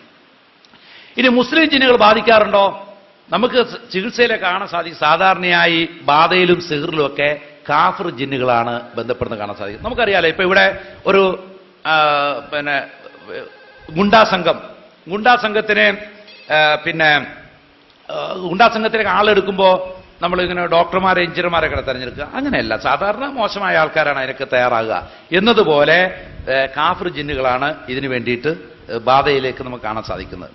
ഇങ്ങനെ ബാധിച്ചു കഴിഞ്ഞാൽ മനുഷ്യന്റെ മനസ്സിന്, ശരീരത്തിന് രോഗങ്ങൾ, മനസ്സിന് രോഗങ്ങൾ, ശരീരത്തിന് രോഗങ്ങൾ, സമ്പത്തിൽ നഷ്ടം, വസ്തുവകളുടെ നഷ്ടം, തൊഴിൽ പ്രശ്നങ്ങൾ, കച്ചവട ഇടപാടുകൾ പ്രശ്നങ്ങൾ, പരസ്പര ബന്ധത്തിൽ പ്രശ്നങ്ങൾ, ഇങ്ങനെ ഒരുപാട് പ്രശ്നങ്ങളുണ്ടാവും. അപ്പൊ അതുകൊണ്ട് ഇത് ശരിക്കിപ്പോ ഈ വിഷയം പഠിക്കേണ്ടതുണ്ടോ, മനസ്സിലാക്കേണ്ടതെന്ന് ചോദിച്ചു കഴിഞ്ഞാൽ, ഇപ്പൊ ബ്ലഡ് ക്യാൻസർ ഉള്ള രോഗിയെ സംബന്ധിച്ചോളം ബ്ലഡ് ക്യാൻസറിനെ കുറിച്ച് അതിന്റെ ചികിത്സയൊക്കെ അന്വേഷിക്കൽ വളരെ ആവശ്യമാണ്. പക്ഷെ ബ്ലഡ് ക്യാൻസർ ഇല്ലാത്ത ഒരാൾക്ക് പറയാം, അതിപ്പോ പഠിച്ചില്ലെങ്കിൽ വലിയ കുഴപ്പമൊന്നുമില്ല എന്ന് പറയാം. എന്നതുപോലെ ഇത് ബാധിച്ചവനാണ് ഇതിന്റെ വിഷയം അറിയുക. ഇത് ബാധിച്ചവൻ, ഇനി നമ്മൾ പല ആളുകളും പറയാറുണ്ട്, ഞങ്ങൾ ഒരിക്കലും ഇങ്ങനെ തെറ്റായ ഇതിനൊന്നും പോകാറില്ല എന്നെല്ലാം പറയും. പലപ്പോഴും എൻ്റെ ഇതുവരെയുള്ള ചികിത്സയിൽ സാധാരണയുള്ള രോഗികളൊക്കെ മുജാഹിദ് പ്രസ്ഥാനം ബന്ധപ്പെട്ട ആൾ. കാരണം എനിക്ക് ആ പ്രസ്ഥാനമായിട്ടാണ് കൂടുതൽ ബന്ധമുള്ളത്. ആകെ ഒരു സുന്നി മുസ്ലിയാർ അയച്ച ഒരു രോഗി എനിക്ക് ഓർമ്മയുള്ളൂ. കാരണം ഞാനൊരിക്കൽ ബസ്സിൽ ഇങ്ങനെ പുസ്തകം വായിച്ചു പോകുമ്പോൾ ഒരു സുന്നി മുസ്ലിയാർ ഇത് കണ്ടു, ഈ പുസ്തകം. അപ്പൊ ഇദ്ദേഹത്തിന് താല്പര്യം ഈ വിഷയം സംസാരിച്ചു. അയാളുടെ കെയർ ഓഫിൽ പിന്നെ ഷൊർണൂർ എന്നൊരു രോഗി വന്നിരുന്നു. ബാക്കിയെല്ലാം ഏതെങ്കിലും മുജാഹിദ് പ്രവർത്തകൻ പറഞ്ഞിട്ടാണ് വരാറുള്ളത്. പക്ഷേ ഈ വന്ന മിക്ക ആളുകളുടെ ശരീരത്തും ഞാൻ ഏലേസും നൂലും അഴിച്ചിട്ടുണ്ട്. കാരണം ഇവർ വാൾപോസ്റ്റ് ഒട്ടിക്കാൻ പോകുമ്പോൾ ഇവിടെ ഇവർ പോകുന്നത് തങ്ങളുടെ അടുത്തേക്കാണ്, അതറിയുന്നില്ല എന്ന് മാത്രം. പ്രയാസങ്ങൾ വരുന്ന സമയത്ത് നിങ്ങൾക്കറിയാം, ഞാൻ പേരെടുത്ത് പറയുന്നതെന്ന് വെച്ചാൽ നിങ്ങൾക്ക് ഇപ്പൊ തന്നെ ഫോൺ ചെയ്ത് ചോദിക്കാവുന്നതാണ്. ഞാൻ സലാം മോങ്ങവുമായി ഒരു വീട്ടിൽ പോയി, മോങ്ങത്തുള്ള വീട്ടിൽ 1 മണിക്കൂർ ഞങ്ങൾ സംസാരിച്ചു. അവിടുത്തെ ലോക്കൽ മുജാഹിദ് നേതാവിന്റെ മകളുടെ കയ്യിൽ നമ്പൂരി കെട്ടിയ ചരടിരിക്കാൻ വേണ്ടിയിട്ട് 1 മണിക്കൂർ ഞങ്ങൾ സംസാരിച്ചു. ഇത് അഴിക്കുവാണെങ്കിൽ ഞങ്ങൾക്ക് ഇതിന് ഹലാലായ ചികിത്സ തരാമെന്നും പറഞ്ഞു. പക്ഷെ അദ്ദേഹം കൂട്ടാക്കിയില്ല. ഞങ്ങൾ നിരാശരായി മടങ്ങിപ്പോയി. നിങ്ങൾക്ക് സലാം സുലൈമാൻ പിന്നെ അബ്ദുസലാം മോങ്ങത്തിന്റെ നമ്പർ ചോദിച്ചാൽ കിട്ടും, ചോദിച്ചു നോക്കിയാൽ മതി, ഇങ്ങനെ സംഭവിച്ചിട്ടുണ്ട്. ഇതുപോലെ ഒരുപാട് കഥകളുണ്ട്. ഞാൻ ആരെയും ഇകഴ്ത്താൻ പറയുന്നതല്ല, ഇതാണ് ഇതിന്റെ റിയാലിറ്റി. വിഷയം വരുന്ന സമയത്ത് ഈ വിശ്വാസവും ആദർശമൊന്നും ആൾക്ക് ഉണ്ടാവില്ല. സ്വന്തം ഭാര്യ ഉടുതുണിയില്ലാതെ നടുറോട്ടിലൂടെ ഓടുന്ന സമയത്ത് ആ ഭർത്താവിനുള്ള വികാരം നമ്മൾ മനസ്സിലാക്കണം. അവൻ തോന്നുന്നത് എങ്ങനെ ഈ നാണക്കേട് രക്ഷപ്പെടാവുന്ന, അപസ്മാരം ഇളകിയിട്ട് വായിൽ സ്പൂണൊക്കെ വെച്ചു കൊടുത്തിട്ട് അതും സ്പൂണും കൂടെ കടിച്ച് മുറിച്ച് നാക്കെല്ലാം കഷ്ണമായി പുറത്തേക്ക് തള്ളുമ്പോ ഓക്സിജൻ കിട്ടാതെ, ശ്വാസം കിട്ടാതെ വലയുന്ന സമയത്ത് ഇതിനെന്ത് പരിഹാരമെന്നാണ് നോക്കുന്നത്? മുജാഹിദ് മിമ്പറുകളിൽ നിന്ന് കുത്തുപറഞ്ഞൊരു വ്യക്തി, അദ്ദേഹത്തിന് 3 മക്കളും ഭ്രാന്ത് പിടിച്ച സമയത്ത് കോഴിക്കോടുള്ള ഒരു ഡോക്ടർ അവസാനം കൊടുത്ത നമ്പർ ഒരു മുസ്ലിയാരുടെ നമ്പറാണ്. അദ്ദേഹം പറഞ്ഞു, ഞങ്ങൾക്ക് ഈ വിശ്വാസം ശരിയല്ല എന്ന് പറഞ്ഞു. എന്നാലും മൗലവി ഒന്ന് പോയി നോക്കുമെന്ന് പറഞ്ഞിട്ട് അദ്ദേഹം അവസാനം ആ മുസ്ലിയാരെടുത്ത് പോയി ചരട് കൊണ്ടുവന്ന് കെട്ടി. 3 മക്കളും രോഗം ശിഫയായി. പക്ഷെ അദ്ദേഹത്തിന്റെ മനസ്സിലുള്ള കുറ്റബോധം, ആ കുറ്റബോധം സഹിക്കാൻ വയ്യാതെ അദ്ദേഹം ചരടുകൾ പൊട്ടിച്ചെറിഞ്ഞു. ഇന്ന് തിരൂര് ഒരു സൈക്കാട്രി സെന്ററിൽ ഇന്നും ആ പെൺകുട്ടികൾ ഭ്രാന്തികളായിട്ട് കഴിയുന്നുണ്ട്. എന്റെ അറിവിൽ പെട്ട സമയത്ത് അങ്ങനെയായിരുന്നു. ഇന്നത്തെ അവസ്ഥ എനിക്ക് അറിഞ്ഞുകൂടാ. ഏതായാലും 1 കൊല്ലം 2 കൊല്ലം മുമ്പേക്ക് ഇതായിരുന്ന അവസ്ഥ. അപ്പൊ ഇവിടെയുള്ള പ്രശ്നം എന്താണെന്ന് വെച്ചാല്, ഇതൊരു പരീക്ഷണമാണ്, ശക്തമായ പരീക്ഷണം. ആ പരീക്ഷണത്തിൽ നാം പതറിപ്പോകുന്നുണ്ടോ എന്നുള്ളത് ആ സന്ദർഭത്തിൽ നമുക്ക് മനസ്സിലാക്കാൻ സാധിക്കുള്ളൂ. ഒരു കുഴക്കിണറിന്റെ ഉള്ളിൽ പോയി കിടക്കുന്ന വ്യക്തിയുടെ വികാരം അറിയാൻ പുറത്തുനിന്ന് ഓക്സിജൻ ട്യൂബിട്ട് കൊടുക്കുന്ന ഒരു ബോധ്യമാവില്ല. ആ കുഴൽക്കിണറിന്റെ ആഴത്തിൽ ഇരുന്ന് പ്രയാസപ്പെടുമ്പോഴാണ് മനസ്സിലാക്കാൻ സാധിക്കുള്ളൂ എന്താണ് ആ പ്രയാസം എന്നുള്ളത്. അതുകൊണ്ട് നമ്മൾ ഗൗരവത്തിൽ ഈ വിഷയം ഇതിന്റെ ദുരന്തം അനുഭവിക്കുന്ന ആളുകൾക്ക് നമുക്ക് സമാധാനം കൊടുക്കണം. ഇല്ലെങ്കിൽ അവർ ഹറാമായ മാർഗങ്ങൾ തേടിപ്പോകും. അതിന് കുറച്ച് നമ്മളുകൾ ഉത്തരവാദികളാകും. നിങ്ങൾക്കറിയുമോ, ജിദ്ദയിൽ ജോലി ചെയ്ത ഒരു വ്യക്തി അദ്ദേഹത്തിന്റെ കുഞ്ഞിന്റെ ശരീരം മുഴുവനും ചൊറിഞ്ഞിട്ട് വാപ്പയോ ഉമ്മയോ ഉറക്കമൊഴിഞ്ഞിരിക്കും മാന്താൻ വേണ്ടിയിട്ട്. അങ്ങനെ ഒരിക്കൽ എൻ്റെ അടുത്ത് വന്നപ്പോൾ ഞാൻ കുറച്ചൊക്കെ ഖുർആൻ ഓതി നോക്കി, പക്ഷേ അതുകൊണ്ട് ഫലപ്രദമായിട്ട് ചികിത്സിക്കാൻ സാധിച്ചില്ല. അങ്ങനെ അദ്ദേഹം അവസാനം ഈ ബഹുമാനനായ ഹിഫ്സുർ റഹ്മാൻ സാഹിബിന്റെ അടുത്ത് കൊണ്ടുവന്നു. അദ്ദേഹം ഓതി കഴിഞ്ഞപ്പോൾ കുട്ടി ജപ്പാൻ ജിന്നാണ് കുട്ടിയെ ബാധിച്ചിരിക്കുന്നത് മനസ്സിലായി. നിങ്ങൾക്ക് ചിലപ്പോൾ ചിരി വരും. അപ്പൊ ഇത് പരീക്ഷിക്കാൻ വേണ്ടി എന്ത് ചെയ്ത്, നെറ്റിൽ നിന്നും ജപ്പാൻ ഭാഷയിലുള്ള ഖുർആൻ ട്രാൻസ്ലേഷൻ എടുത്ത് കുട്ടീനെ കൊണ്ട് വായിപ്പിച്ചു. കുട്ടി അർത്ഥം പറഞ്ഞു. ഇന്ന് വരെ ആ കുട്ടി ജപ്പാൻ ഭാഷ പഠിച്ചിട്ടില്ല, ഒരു ലിപി പോലും കുട്ടി പഠിച്ചിട്ടില്ല. അപ്പോ ഇവിടെ മനസ്സിലാക്കേണ്ടത്, ഒരാളുടെ പ്രയാസം അയാൾക്ക് മാത്രമേ മനസ്സിലാക്കാൻ കഴിയുള്ളൂ. ഇവിടെ നടക്കാൻ വയ്യാത്ത ഒരു സ്ത്രീയെ ഖുർആൻ ഓതി ചികിത്സിച്ച് അവസാനം ഖുർആൻ ഓതി ഒരു അരമണിക്കൂർ ഓതിയപ്പോൾ രോഗി നടന്നു. എത്രയോ മാസങ്ങളെ നടക്കാത്ത സ്ത്രീ സുഖമായി നടക്കുന്നു, കൈ വടിയില്ലാതെ. ഇത് കാണുമ്പോഴെങ്കിലും മനസ്സിലാക്കേണ്ടേ ഇത് ഇന്ന സത്യമാണെന്നുള്ളത്. നമ്മൾ ഒരു ബസ്സിൽ കയറി അത് മഞ്ചേരി അങ്ങാടി ഒന്ന് ഇറങ്ങിയെങ്കിൽ ഇത് മഞ്ചേരിക്കുള്ള ബസ്സാണെന്നെങ്കിൽ മനസ്സിലാക്കാനുള്ള ബുദ്ധി നമ്മൾ ഉപയോഗിക്കണ്ടേ. ഇന്ന് അതിനുശേഷം ഞാൻ അവരോട് പറഞ്ഞു, നിങ്ങൾ ഇനി ഖുർആൻ കൃത്യമായി കേൾക്കണം, നിങ്ങൾ ഓതി കൊടുക്കണം. ഇല്ലെങ്കിൽ ഈ ഖുർആൻ കാസറ്റ്, ഇവിടെ കാസറ്റ് ചികിത്സ വിമർശിക്കുന്നവരുണ്ട്. ലോകത്തിൽ ഏത് പണ്ഡിതാ പറഞ്ഞ കാസറ്റ് ചികിത്സ ഹറാമാണെന്നുള്ളത്? കാസറ്റ് റുക്കിയക്ക് പകരമാവില്ല എന്നേ പറഞ്ഞിട്ടുള്ളൂ. റുക്കിയ ചെയ്യുന്നതിന്റെ പകരമാവില്ല. എന്നാൽ വിശുദ്ധ ഖുർആന്റെ കാസറ്റ് നിങ്ങൾ വീട്ടിൽ വെച്ച് കേൾക്കുന്നതിന് ഗുണമില്ലേ? ഇല്ലെങ്കിൽ എന്തിനാ ഖുർആൻ സീഡിയാക്കി നിങ്ങൾ കേൾക്കുന്നത്? അതേ ഗുണം കിട്ടും, പക്ഷെ റുക്കിയ ചെയ്യുന്ന അത്ര ഗുണം കിട്ടൂല, അത്രേ ഉള്ളൂ. ഒരു വ്യക്തി ഓതി അയാൾ ഊതുന്ന അത്ര ഗുണം കിട്ടില്ല എന്ന് മാത്രമേ ഉള്ളൂ. അപ്പോ അങ്ങനെ അദ്ദേഹത്തിന് ഖുർആൻ കാസറ്റ് കൊടുത്തു പോന്നു. അടുത്ത വർഷം ഞാൻ വന്നപ്പോ കണ്ടു ആ രോഗി തൃപ്പൂണിത്തറ ഒഴിയാൻ വേണ്ടി കിടക്കുന്നുണ്ട്, തൃപ്പൂണിത്തറ ആയുർവേദ ഹോസ്പിറ്റലിൽ. എന്തേ കാര്യം? ഒരു പ്രസ്ഥാനം അദ്ദേഹത്തിന് മനസ്സിൽ ഏൽപ്പിച്ച വിശ്വാസമാണ്. കാരണം എന്താ, ഇത് ബാധിക്കൂല, അത് കണ്ട സത്യം അംഗീകരിക്കാൻ പോലും തയ്യാറാകാത്ത രീതിയിൽ ഞാൻ പറഞ്ഞു എന്നുള്ള പിന്നെ ഈ പരാമർശിച്ചെന്ന് മാത്രമേ ഉള്ളൂ. അപ്പൊ ഇവിടെ സഹോദരന്മാരെ, പിന്നെ ഒരുപാട് രോഗങ്ങൾ, ശക്തമായ ഭയം, മാനസിക രോഗങ്ങൾ, നാഡീ സംബന്ധമായ രോഗങ്ങൾ, ശാരീരിക രോഗങ്ങൾ, ഇതൊന്നും ചികിത്സിച്ചാൽ മാറുന്ന രോഗങ്ങളല്ല. വൈദ്യശാസ്ത്രം ചികിത്സിക്കാൻ സാധ്യമല്ല എന്നുള്ളതാണ് അങ്ങനെയുള്ള രോഗങ്ങൾ. അതുപോലെ തോന്നലുകൾ. നിങ്ങൾ തോന്നൽ എന്ന് പറഞ്ഞാൽ ചിലപ്പോൾ വിചാരിക്കും, ഇപ്പൊ ഇന്ന് ഒരാൾ പറഞ്ഞ സംഗതിയാണ്, അദ്ദേഹം ഓരോ ചോറ് പിറക്കിയാണ് തിന്നുള്ളൂ, ഓരോ ചോറ്. കാരണം എന്താ, അയാളുടെ വിചാരം എന്ന് വെച്ചാൽ ഇത് അന്നനാളം ശ്വാസനാളം കൂടെ അടുത്തടുത്താണുള്ളത്, വല്ലതും ഒന്ന് അപ്പുറത്തേക്ക് പോയി കഴിഞ്ഞാൽ അപകടമല്ലേ എന്ന് വെച്ചാൽ ഇയാൾ ഓരോ ചോറെടുത്ത് ഇങ്ങനെ ഭക്ഷിക്കുള്ളൂ. അപ്പോ ചികിത്സിക്കുന്ന ഡോക്ടർ എന്ത് ചെയ്തു, അദ്ദേഹത്തിന് ഈ അനാറ്റമി കാണിച്ചു കൊടുത്തിട്ട് ശ്വാസം അന്നനാളം കാണിച്ചു കൊടുത്തു. അയാൾ ഞെട്ടിപ്പോയി. കാരണം അറിയോ, ഉദ്ദേശിച്ചതിനേക്കാൾ അടുത്താണുള്ളത്. കാരണം പടം കണ്ടപ്പോ മനസ്സിലായത് അയാൾ ഉദ്ദേശിച്ചതിനേക്കാൾ ചേർന്നായിരിക്കുന്നത്. പ്രശ്നം ഗുരുതരായി. ഇതാണ് അവസ്ഥ. എന്ത് ചെയ്യാൻ പറ്റും? ഈ തോന്നലുകള്. മറ്റൊരു സഹോദരൻ പറഞ്ഞതാ, അദ്ദേഹത്തിന് എന്താ വെച്ചാൽ തല നീണ്ടു പോകുന്നതായിട്ട് അദ്ദേഹം തോന്നുന്നത്. അദ്ദേഹം ഗ്യാസും കുറ്റിയും തല വെച്ചാണ് നടക്കുന്നത്. എന്ത് ചെയ്യാ? കാരണം ഗ്യാസ് കുറ്റി വെച്ചെങ്കിലും അതൊന്ന് താഴ്ത്തി കൊണ്ടു നടക്കാൻ അദ്ദേഹം ആഗ്രഹിക്കുകയാണ്. എത്ര കഥകളാണുള്ളത്. ഒബ്സസീവ് കമ്പൾസീവ് ന്യൂറോസിസ് എന്ന് പറഞ്ഞുകൊണ്ട് രാവിലെ വരെ ഡോറിന്റെ ചുവട്ടിൽ കാവലിരിക്കുന്ന എത്ര ആളുകൾ നിങ്ങൾക്കറിയാവോ? ഡോർ അടച്ചില്ല, അടച്ചിട്ടുണ്ട്. ഞാനല്ലേ ഇപ്പൊ അടച്ചത്, ടോർച്ചുണ്ട്, അടച്ചിട്ടുണ്ട്, ഇല്ല, ഉണ്ട്. നേരം വെളുക്കുന്നവരെ ഡോറിന്റെ ചുവട്ടിൽ അദ്ദേഹം. ഈ തരത്തിൽ എത്രയോ രോഗികളാണുള്ളത്, നിങ്ങൾ മനസ്സിലാക്കണം. അതുപോലെ പരസ്പര ശത്രുത, വേർപിരിയൽ. നിങ്ങൾക്കറിയുമോ, ഒരേ ഒരു മകനുണ്ടായിട്ട് ആ മകനെ ജീവിതത്തിൽ ഒരിക്കൽ കാണാൻ വേണ്ടി കൊതിക്കുന്ന എത്ര മാതാപിതാക്കൾ നിങ്ങൾക്കറിയോ? ആ മകൻ പിരിഞ്ഞുപോയി, വാപ്പാനെ കാണാൻ യാതൊരു താല്പര്യമില്ല. ഒരിക്കൽ ഒരു സ്ത്രീ എന്നെ വിളിച്ചു, ഫോൺ ചെയ്ത് ചോദിച്ചു. അവര് സൗദി അറേബ്യയിലായിരുന്നു. അവിടെ നിന്ന് ഭർത്താവ് കയറ്റിവിട്ടു, നാട്ടിലേക്ക് കയറ്റിവിട്ടു. ഒരു മകനേ ഉള്ളൂ. ആ മകനെ ഡോക്ടറാക്കണം എന്ന് ആഗ്രഹം. അവസാനം MBBSന് സീറ്റ് കിട്ടാറായപ്പോ ഭർത്താവിനെ വിളിച്ചു പറഞ്ഞു, മോനിങ്ങനെ MBBS നടക്കണം, അത് നീ വീട് വിറ്റ് പഠിപ്പിച്ചോളാൻ പറഞ്ഞു.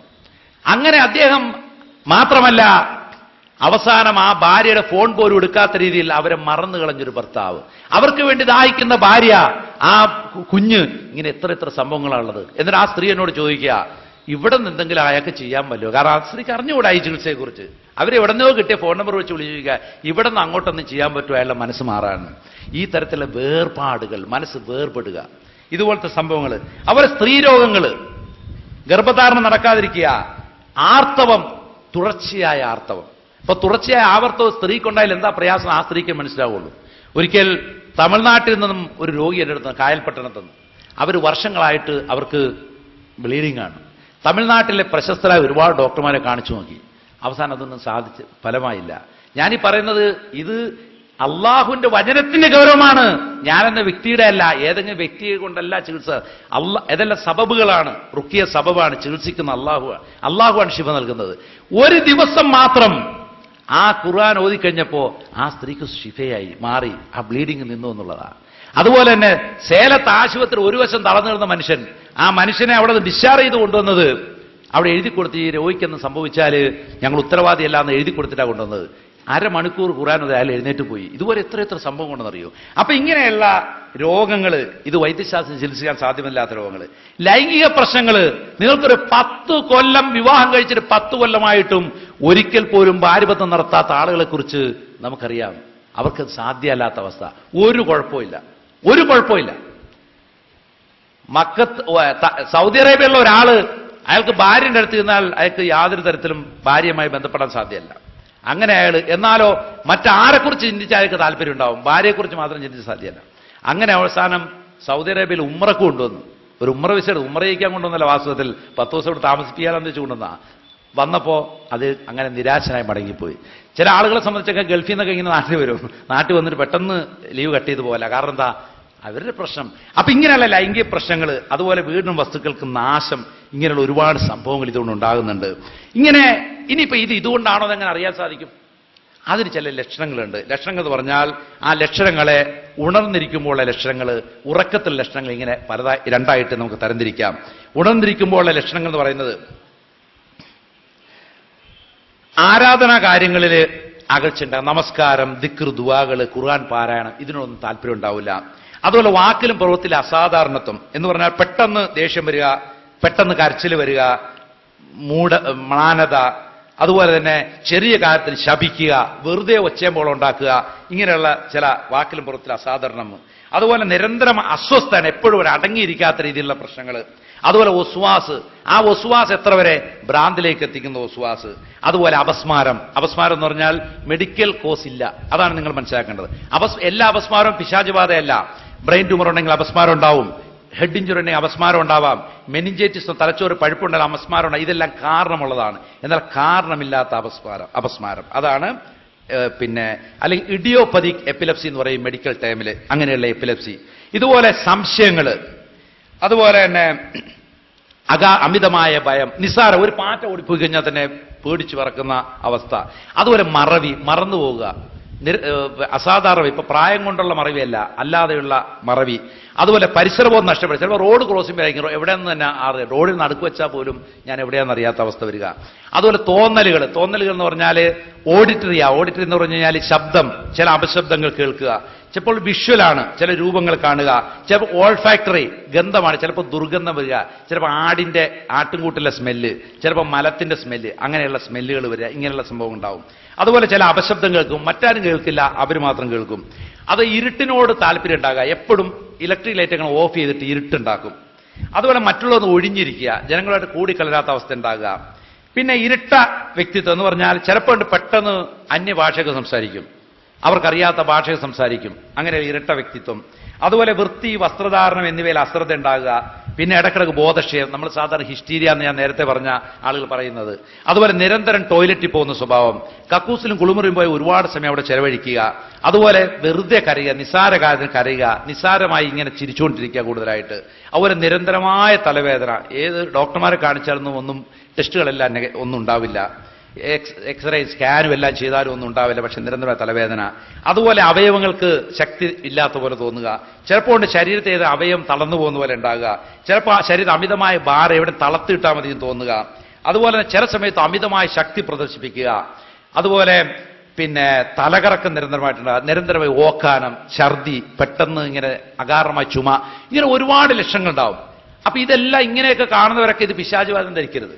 നിങ്ങൾ മനസ്സിലാക്കേണ്ട കാര്യം എന്ന് വെച്ചാൽ സാധാരണ ഇങ്ങനെ ചികിത്സക്ക് വരുന്ന ആളുകൾ ഒരുമാതിരി സ്പെഷ്യലിസ്റ്റുമാരെ കാണിച്ച് റിപ്പോർട്ടുമായിട്ടായിരിക്കും വരിക.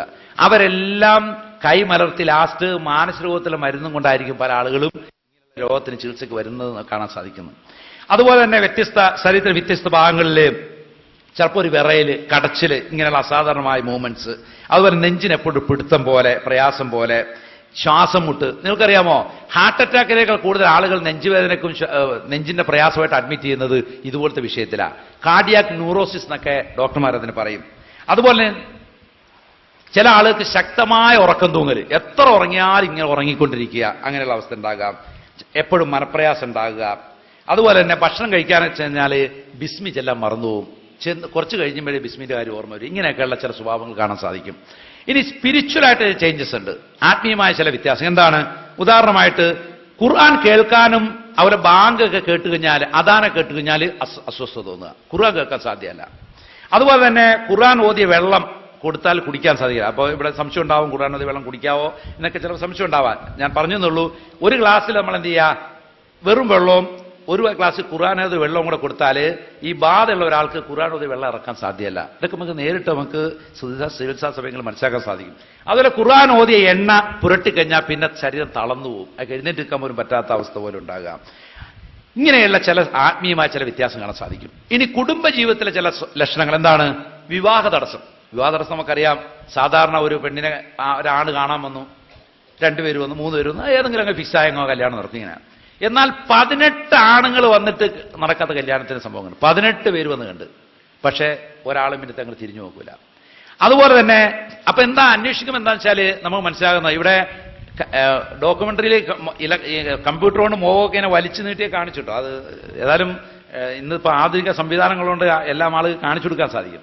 ഒരു പെൺകുട്ടി എന്നോട് പറഞ്ഞ കാര്യമാണ്, ഡോക്ടറെ ഞാനിങ്ങനെ പെണ്ണ് കാണാൻ, ഞാൻ അവർ ലാബിൽ ജോലി ചെയ്യുന്ന പെൺകുട്ടിയാണ്, എത്രയോ ആളുകൾ ദിവസവും ലാബിൽ വരുന്നു, എനിക്കൊരു പ്രശ്നമില്ല. പക്ഷെ ഒരു ആളെ പെണ്ണ് കാണാൻ എൻ്റെ അടുത്ത് വന്നു കഴിഞ്ഞാൽ എൻ്റെ മുഖമൊക്കെ ഇങ്ങനെ വലിച്ചു നീട്ടിയ തോന്നുന്നു, എനിക്ക് അയാളെ നോക്കാൻ ഫേസ് ചെയ്യാൻ തന്നെ കഴിയില്ല, എൻ്റെ ശരീരത്തൊക്കെ ഷേപ്പൊക്കെ മാറിക്കൊണ്ടിരിക്കുന്ന വികൃതമാണെന്ന് പോലെ തോന്നുന്നതെന്നാണ് പറയുന്നത്. പക്ഷേ ഈ ആളുകൾ നമ്മൾ അനലൈസ് ചെയ്യുമ്പോൾ കാണാൻ സാധിക്കുന്ന വെച്ചാൽ, ഇപ്പൊ പിശാച് ബാധയുള്ള ഒരു സ്ത്രീ ഇപ്പൊ വിവാഹ തടസ്സത്തിന് സിഹർ ചെയ്യപ്പെട്ട ആളാണെങ്കിൽ ആ സ്ത്രീയെ കാണുന്ന ഒരു പുരുഷൻ കാണാൻ വരുമ്പോൾ ആ ഒറിജിനൽ സൗന്ദര്യം അയാൾക്ക് ദൃശ്യാവില്ല. ഏതുപോലെ മൂസാ നബി ഇസ്ലാമിന്റെ സമയത്ത് മത്സരിക്കാൻ വേണ്ടുന്ന മജീഷ്യന്മാര് കയറുകളും വഴികളും പാമ്പാക്കിയതുപോലെ ഈ ഷെയ്ത്താൻ ഈ സ്ത്രീയെ വിരൂപമാക്കി കാണിച്ചു കൊടുക്കും. ഒരു പ്രായമുള്ള സ്ത്രീയായിട്ട് ഒരു ആകർഷകമല്ലാതെ കാണിച്ചു കൊടുക്കും, പിന്നെ അയാൾ അങ്ങോട്ട് കിടക്കൂല. അതുപോലെ വീടിന്റെ ഉള്ളൊക്കെ ആകപ്പാടെന്താ ഇരുളടഞ്ഞ പോലെ ഒരു അസ്വസ്ഥത, ഈ വീട്ടിലേക്ക് ഇനി കയറണ്ടാന്നുള്ള തോന്നിയിട്ട് അയാൾ അങ്ങോട്ട് പോകും. ഇങ്ങനെയൊക്കെ സംഭവിക്കുക. എന്നിട്ട് ഈ 18 ഇത്രയും വിവാഹം നടക്കാത്ത സ്ത്രീയെ ചികിത്സിച്ചു കഴിയുമ്പോൾ പിന്നെ വന്ന് കല്യാണം നടന്ന റിപ്പോർട്ട് നമുക്ക് കിട്ടുന്നത്.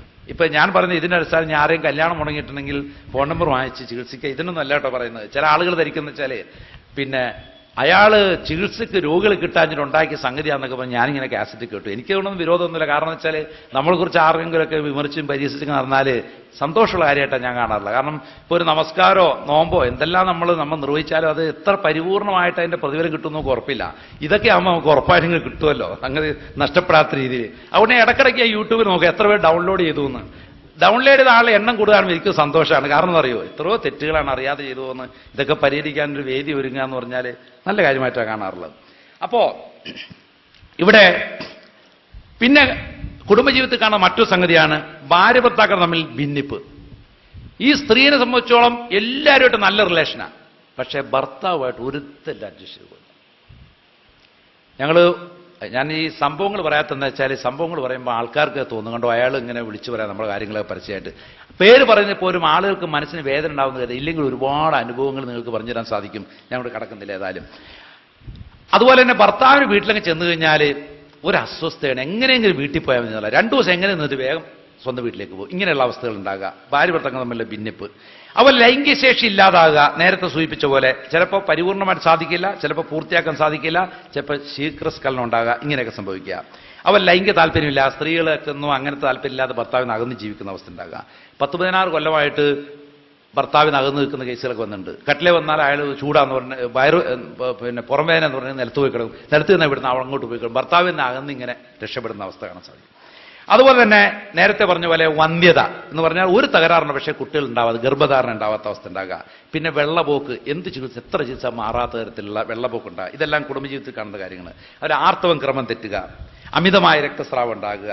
എന്നാൽ ചില ആളുകൾക്ക് അമിതമായ ലൈംഗിക ആസക്തി. ഇപ്പം ചില ആളുകൾ നിങ്ങൾ കേട്ടിട്ടുണ്ടാവും, എന്തൊരു ദുഷ്ടനാണ്, പക്ഷേ പറഞ്ഞിട്ട് കാര്യമില്ല, പൈശാചിക ബാധയായിരിക്കും എന്ന് വെച്ച് അവർക്ക് അനുവദിച്ച് സർട്ടിഫിക്കറ്റ് കൊടുക്കുകയല്ല, അവരെയൊക്കെ ചികിത്സിക്കണം, ശിക്ഷിക്കണം, ഇല്ലാന്നല്ല പറയുന്നത്. പക്ഷേ ഇങ്ങനെയുള്ള ആളുകളെ സംബന്ധിച്ചോളം അമിതമായ ലൈംഗികാസക്തി ചില ആളുകൾ ഈ ലൈംഗിക വ്യഭിചാരം ചെയ്യാൻ വേണ്ടി സിഹർ ചെയ്താൽ ഉണ്ടാകുന്ന ഒരു ലക്ഷണമായിട്ട് കാണാൻ സാധിക്കുന്നു.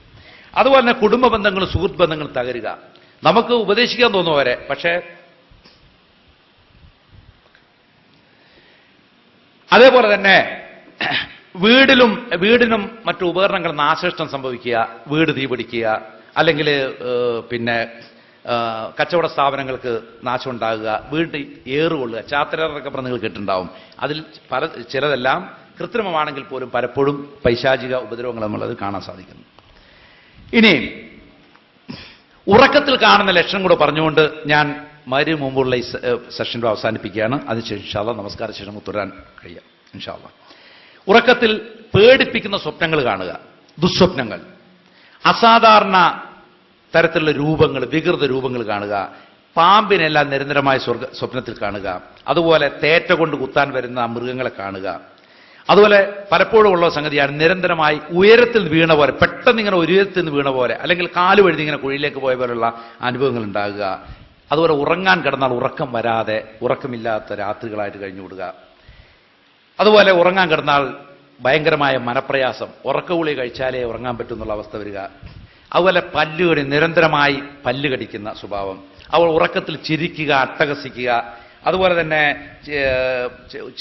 ഉറക്കത്തിൽ ആളുകൾ ഉപദ്രവിക്കുന്നത്, നിരന്തരമായി ലൈംഗിക ബന്ധം പുലർത്തുന്ന അതുപോലെ കാണുക.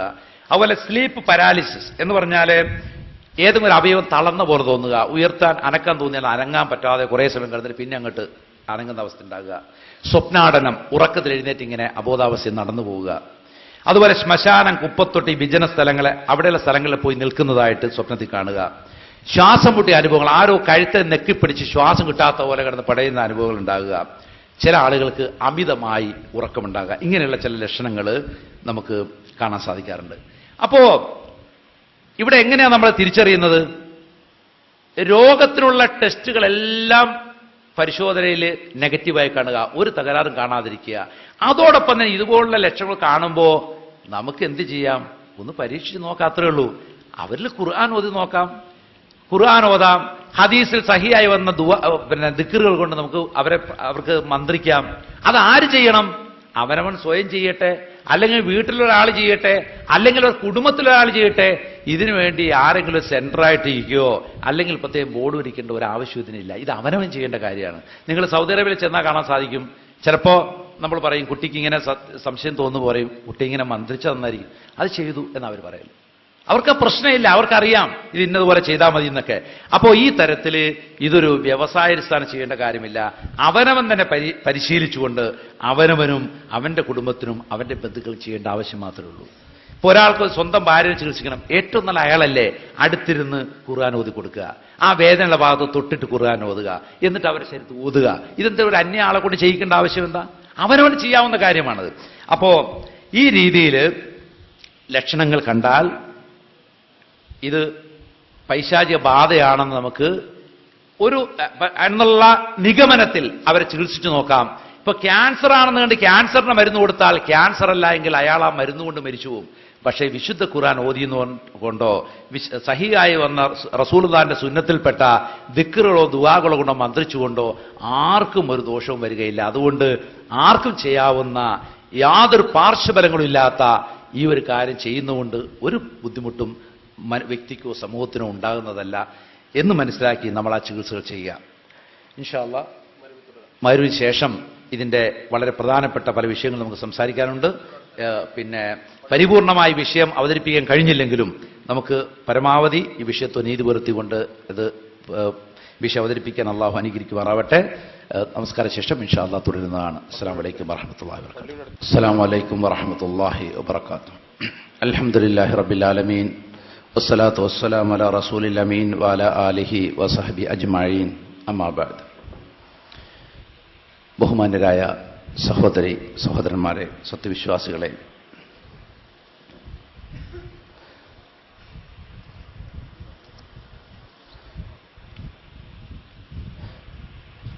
പിശാചബാധയെക്കുറിച്ചും അതിൻ്റെ കാരണങ്ങളും അതിൻ്റെ ലക്ഷണങ്ങളുമെല്ലാമാണ് നാം ഇവിടെ സൂചിപ്പിച്ചത്. അടുത്തതായി പരാമർശിക്കുന്നത് സിഹറിനെ കുറിച്ചാണ്. സിഹർ എന്ന് പറഞ്ഞാൽ പിശാചിന്റെ പ്രവർത്തന ഫലമായിട്ടുണ്ടാകുന്ന ഒരു സംഗതി തന്നെയാണ്. അതുകൊണ്ട് തന്നെ അതിന്റെ ലക്ഷണങ്ങൾ പലതും പൈശാചിക ബാധയുമായി ബന്ധമുള്ളതാണ്. സിഹർ എന്ന് പറഞ്ഞാൽ ഒരു സാഹിർ, ഒരു വ്യക്തി ഒരു ജിന്നിന്റെ സഹായത്താൽ മറ്റൊരു വ്യക്തിയെ ഉപദ്രവിക്കുന്നതാണ്. എങ്ങനെയാ ജിന്നിന്റെ സഹായത്താൽ ഉപദ്രവിക്കുന്നത്? ഈ സാഹിർ ഷിർക്കും കുഫറും നിറഞ്ഞ പിശാചിനെ തൃപ്തിപ്പെടുന്ന പ്രവർത്തനങ്ങൾ ചെയ്ത് പിശാചുക്കളെ സേവിച്ച് അവരെ സ്വന്തം പ്രവർത്തിക്ക് വേണ്ടി ഉപയോഗപ്പെടുത്തുന്നു. എത്രമാത്രം കുഫർ ചെയ്യുന്നു അത്രയധികം പിശാച് അവർ വിധേയമാകുന്നു. അങ്ങനെ പിശാചും മാരണക്കാരൻ തമ്മിലൊരു കരാറാണ്.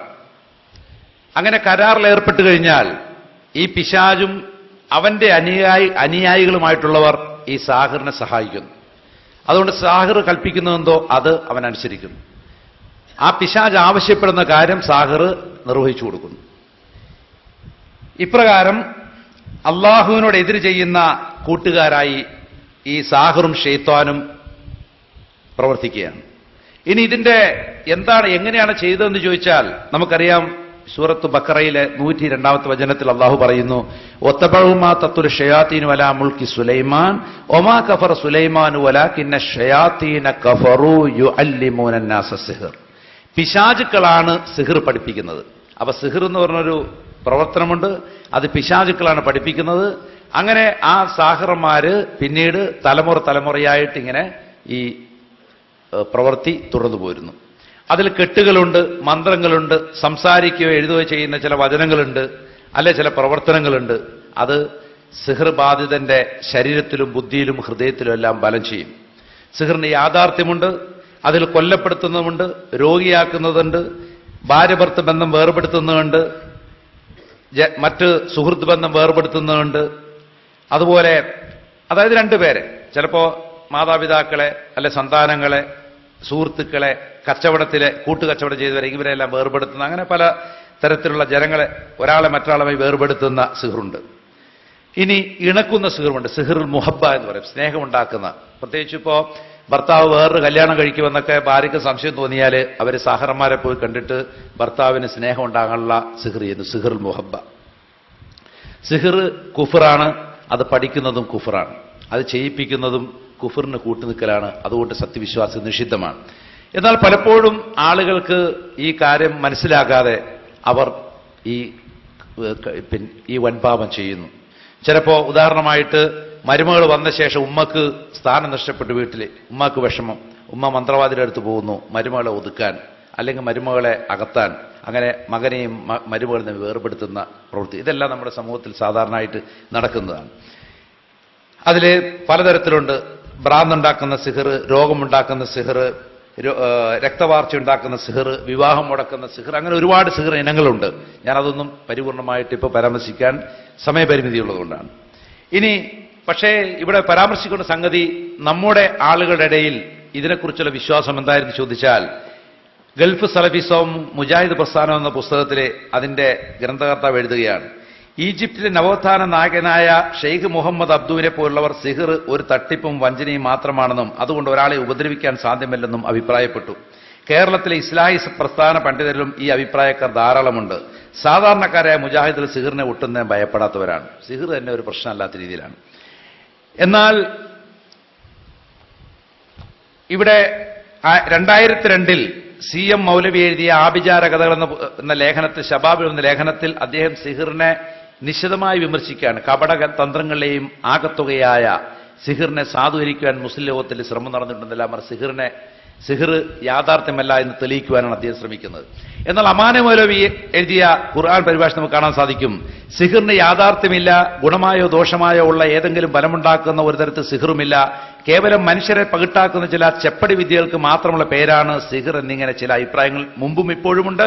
മുഅ്തസില വിഭാഗക്കാരെന്നാണ് ഇതിന്റെ ഉത്ഭവം. അപ്പൊ ഇവിടെ പറഞ്ഞ CM മൗലവിയുടെ വാദം മുഅ്തസില വിഭാഗമാണ് എന്ന് അമാന മൗലവി അദ്ദേഹത്തിന്റെ പരിഭാഷ പറയുന്നു. ഇങ്ങനെ പണ്ഡിതന്മാർ തന്നെ പല തട്ടുകളിലായിട്ടാണ് ഈ വിഷയം കൈകാര്യം ചെയ്തിരിക്കുന്നത്.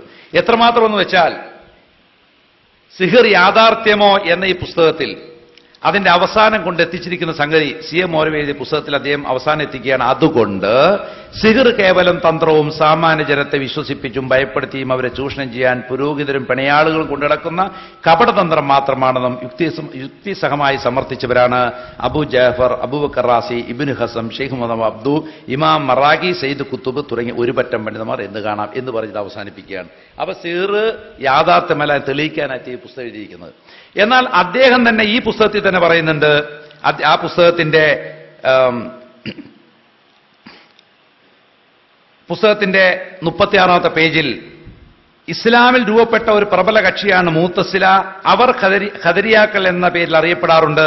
ഹസനുൽ ബസരിയുടെ പ്രമുഖ ശിഷ്യനായ വാസിലുബിനു അത്താ ആണ് മുഅ്തസിലയുടെ ഉപജ്ഞാതാവ്. ഇവർ സിഹിറിന്റെ സംഭവ്യതയെ കലവർ കൂടാതെ നിഷേധിക്കുന്നവരത്രേ എന്ന് പറഞ്ഞിട്ട് അദ്ദേഹം തന്നെ നിഷേധിക്കുന്ന അവസ്ഥ നമുക്ക് കാണാൻ സാധിക്കുന്നത്.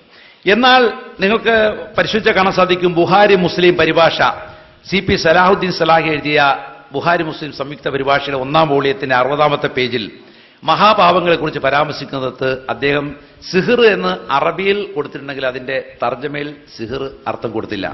അദ്ദേഹത്തോട് അതിനെക്കുറിച്ച് സംസാരിച്ചപ്പോൾ അദ്ദേഹം പറഞ്ഞത്, തുറന്നു പറഞ്ഞത് സിഹിർ ഉണ്ട് എന്ന് അദ്ദേഹം വിശ്വസിച്ചിരുന്നില്ല എന്നാണ്. എന്നാൽ അതിനുശേഷം അദ്ദേഹം എഴുതിയ പുസ്തകത്തിൽ, മറ്റൊരു പുസ്തകത്തിൽ സിഹിറിനെ യാഥാർത്ഥ്യം തുറന്നു കാട്ടിക്കൊണ്ടും നബി സല്ലല്ലാഹു അലൈഹി വസല്ലം സിഹിറേറ്റ വിവരങ്ങളെല്ലാം പറഞ്ഞുകൊണ്ട് അദ്ദേഹം ആ കാര്യം വളരെ വ്യക്തമായി അദ്ദേഹം എഴുതിയിട്ടുണ്ട്. അപ്പോൾ ഞാൻ പറഞ്ഞു വന്നതെന്ന് വെച്ചാൽ സിഹിർ യാഥാർത്ഥ്യമല്ല എന്ന് വിശ്വസിച്ച ഒരു സമൂഹമായിരുന്നു ഇവിടെ ഉണ്ടായിരുന്നത്. എത്രമാത്രം എന്നെ എന്ന് സിഹിർ എന്ന് പറഞ്ഞ് വെല്ലുവിളിച്ചുകൊണ്ട് വന്ന പണ്ഡിതന്മാരെല്ലാം നമ്മുടെ ഇടയിലുണ്ട്.